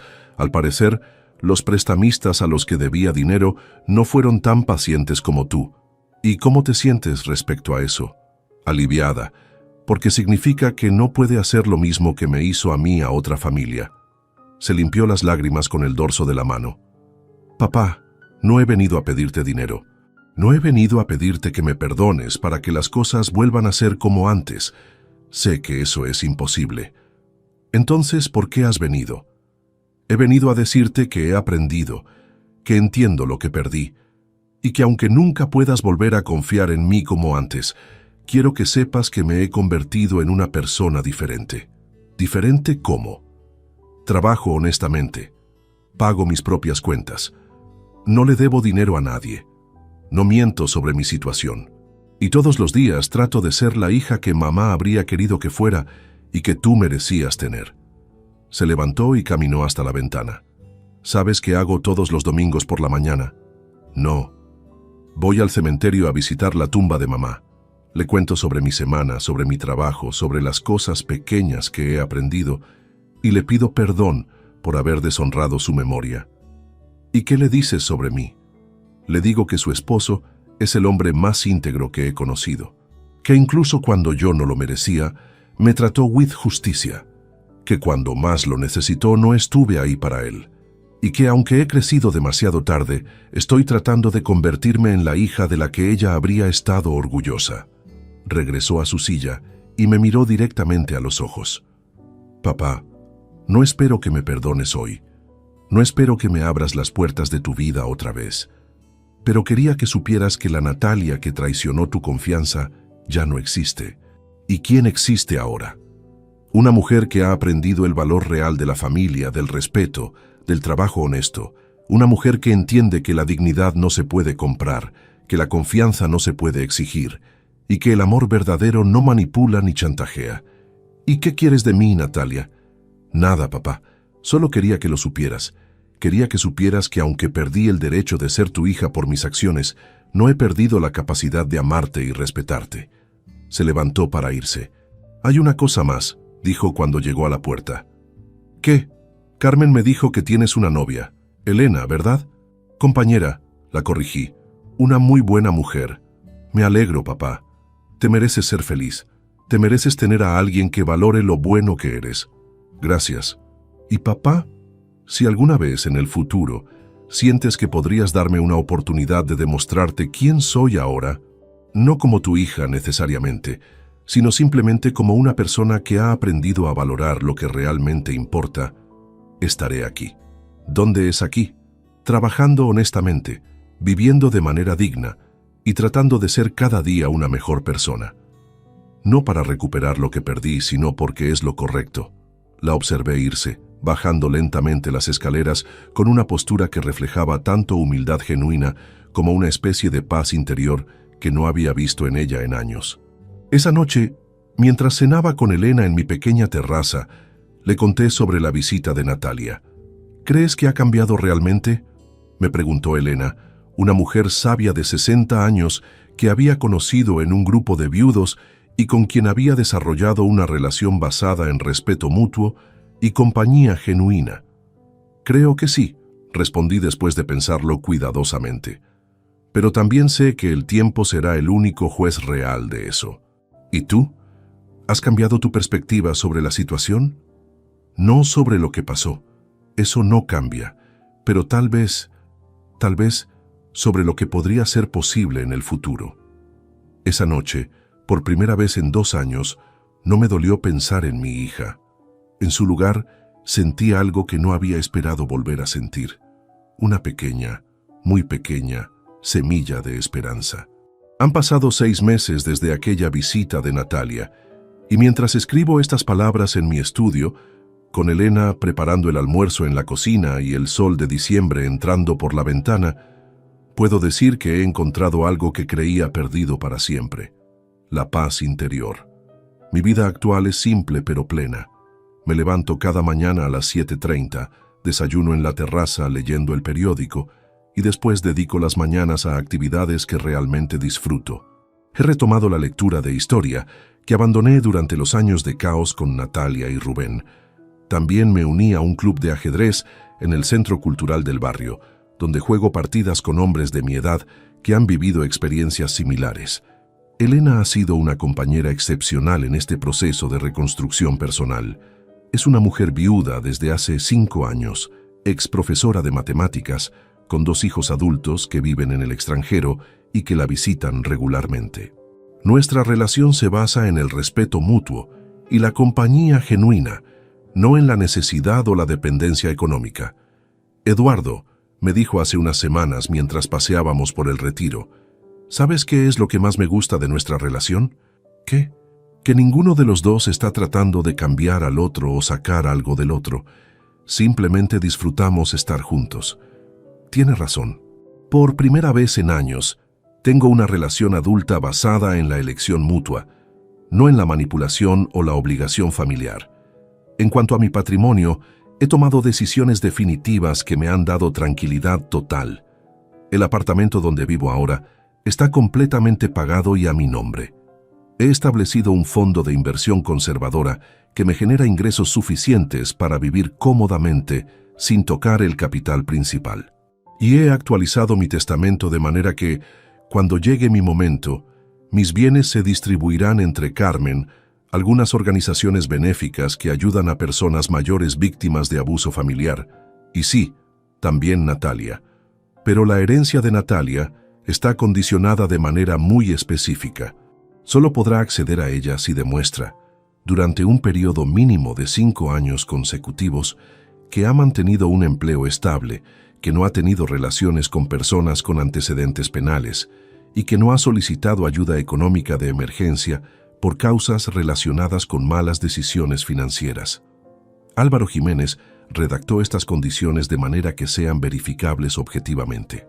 Durante estos meses, he recibido informes indirectos sobre Natalia a través de Carmen, quien mantiene contacto ocasional con ella. Los informes son consistentemente positivos. Natalia continúa trabajando en la clínica veterinaria, ha sido promovida a administrativa principal y según Carmen vive de manera sencilla pero digna. Tío Eduardo, me contó Carmen durante su última visita, Natalia me pidió que te dijera algo específico. ¿Qué? Que no espera nada de ti, pero que quiere que sepas que está estudiando contabilidad por las noches. Dice que quiere tener una carrera seria, no solo un trabajo. ¿Por qué me dice eso? Porque quiere que sepas que los cambios que está haciendo no son temporales ni calculados para impresionarte.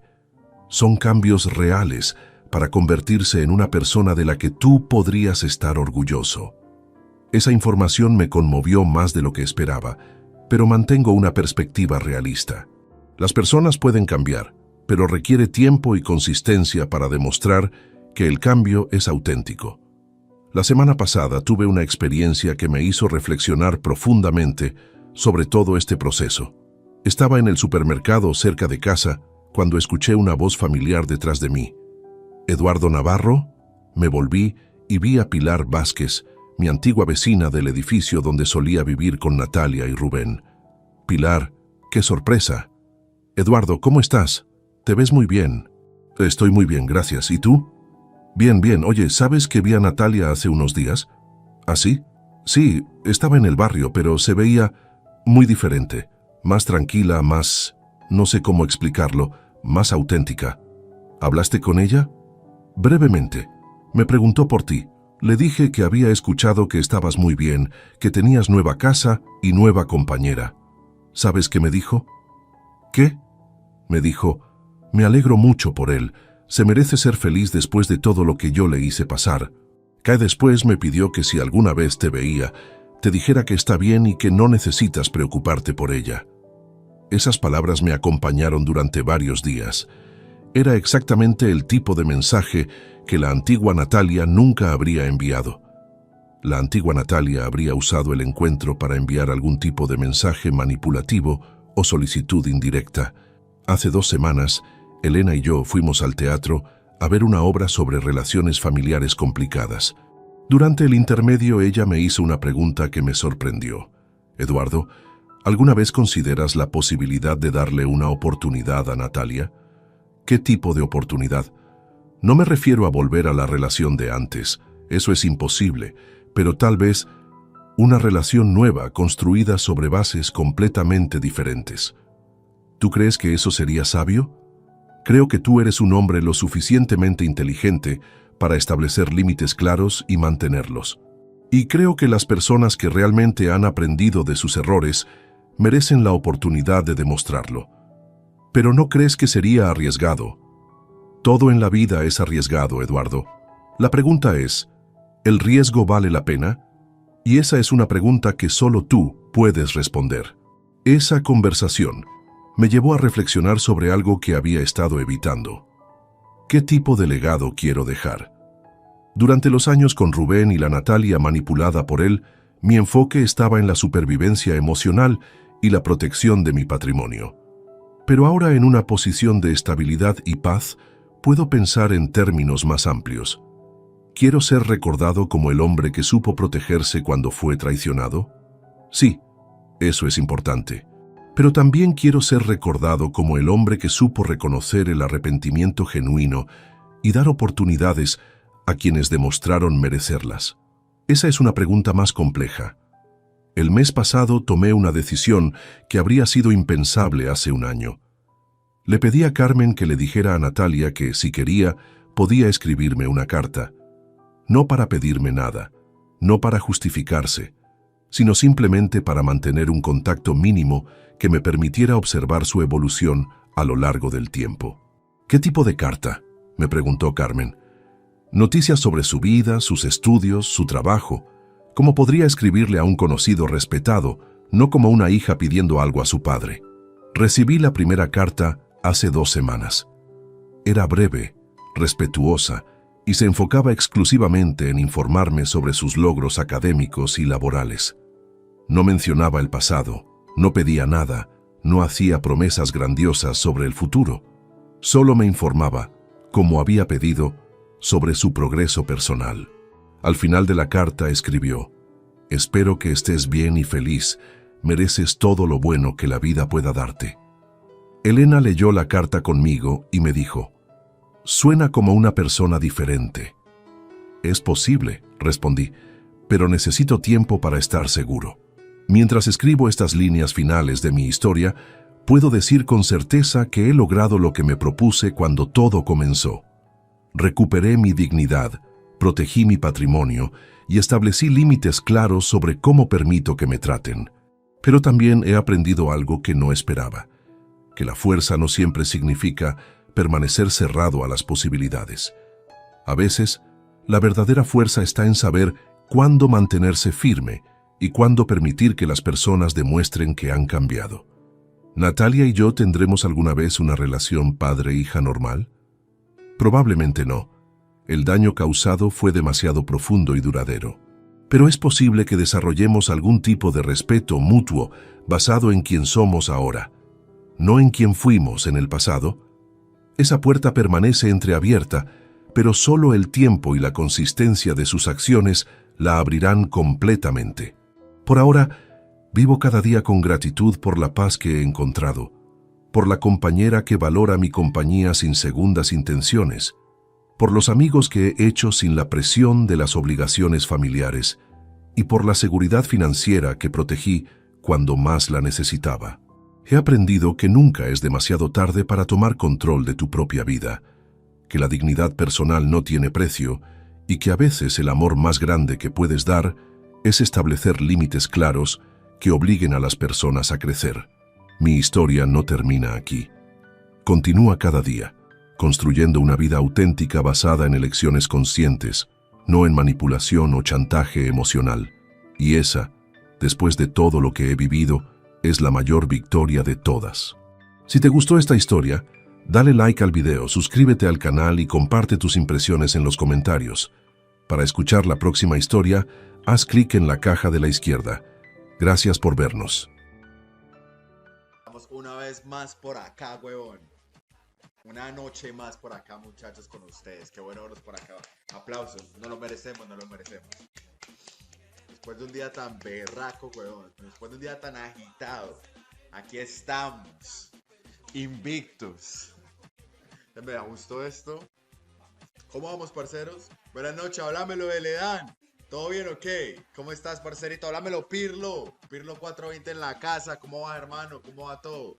¿Cómo va todo, mi socio? ¿Qué es lo que es? ¿Cuál es la movida, parce? Papi, está lloviendo bien rico. Es la última... Yo creo que es la última lluvia de primavera, weón. No, bueno, lluvia de primavera. De hecho, principios de lluvia de primavera. Parcero, la verdad que hoy estoy muy bien, weón. A pesar de que casi no cuento la historia hoy, weón. Papi, casi me parto la cabeza. Literalmente. Papi, estaba moviendo unas cosas, me caí el camión, weón, me di como una vuelta para atrás, papi, y había una piedrota, marica.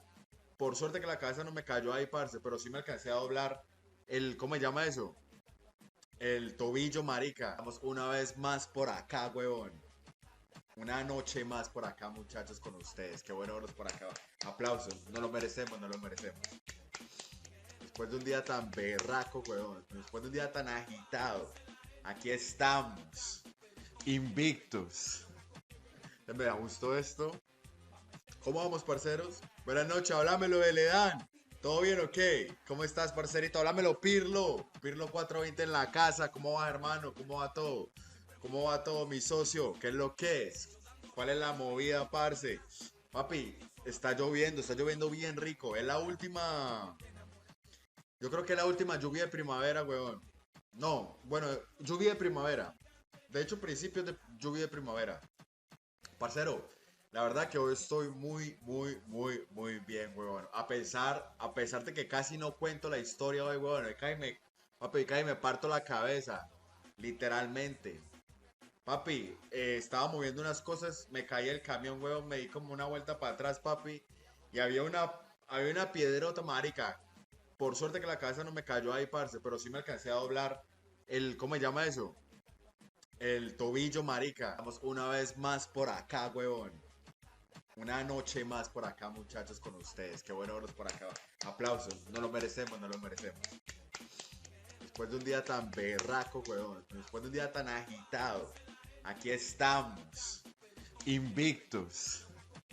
Me gustó esto. ¿Cómo vamos, parceros? Buenas noches, háblamelo de Ledán. ¿Todo bien o qué? ¿Cómo estás, parcerito? Háblamelo, Pirlo. Pirlo 420 en la casa. ¿Cómo va, hermano? ¿Cómo va todo? ¿Cómo va todo, mi socio? ¿Qué es lo que es? ¿Cuál es la movida, parce?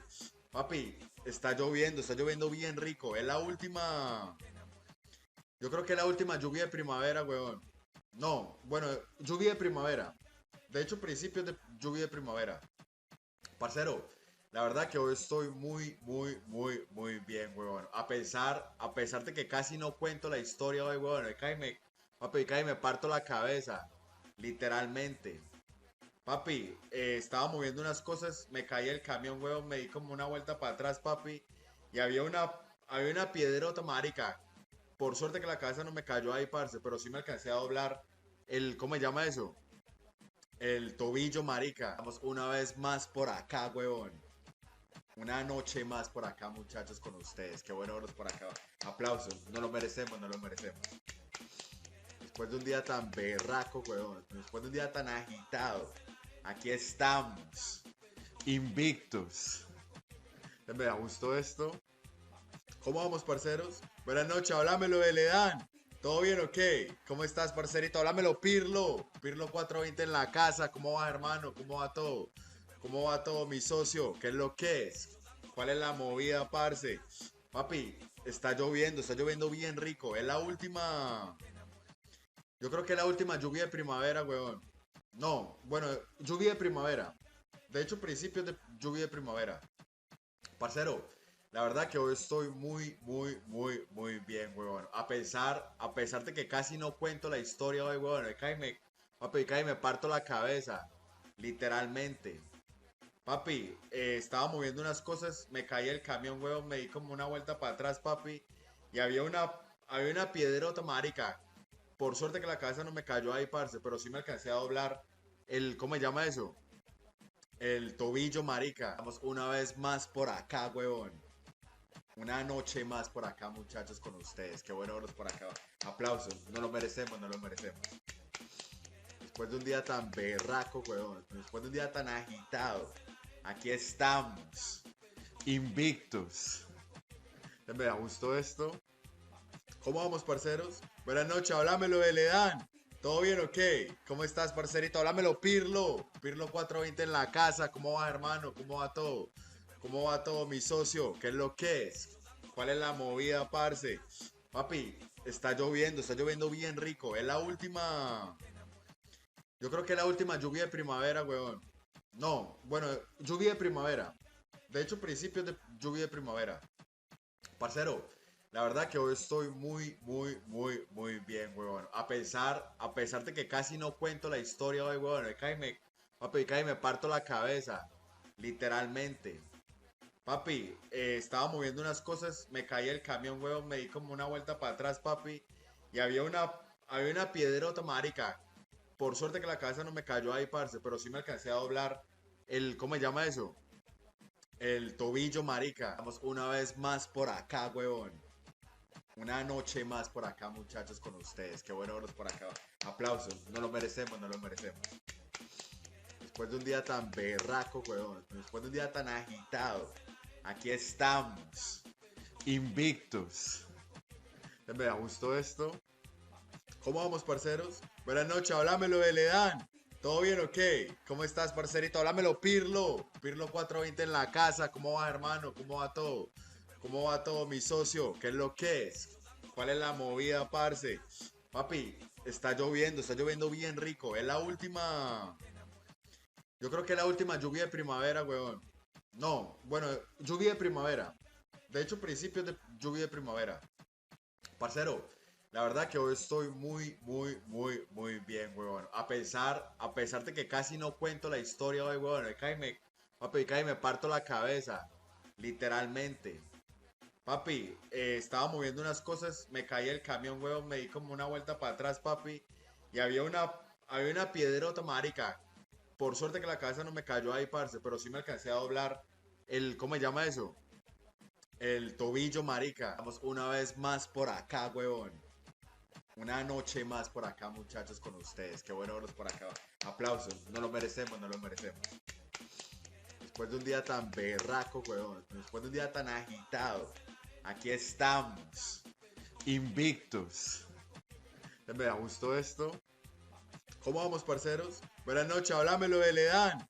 ¿Todo bien o qué? ¿Cómo estás, parcerito? Háblamelo, Pirlo. Pirlo 420 en la casa. ¿Cómo va, hermano? ¿Cómo va todo? ¿Cómo va todo, mi socio? ¿Qué es lo que es? ¿Cuál es la movida, parce? Papi, está lloviendo bien rico. Es la última. Yo creo que es la última lluvia de primavera, weón.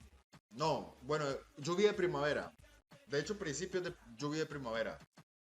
Parcero, la verdad que hoy estoy muy bien, weón. A pesar de que casi no cuento la historia hoy, weón.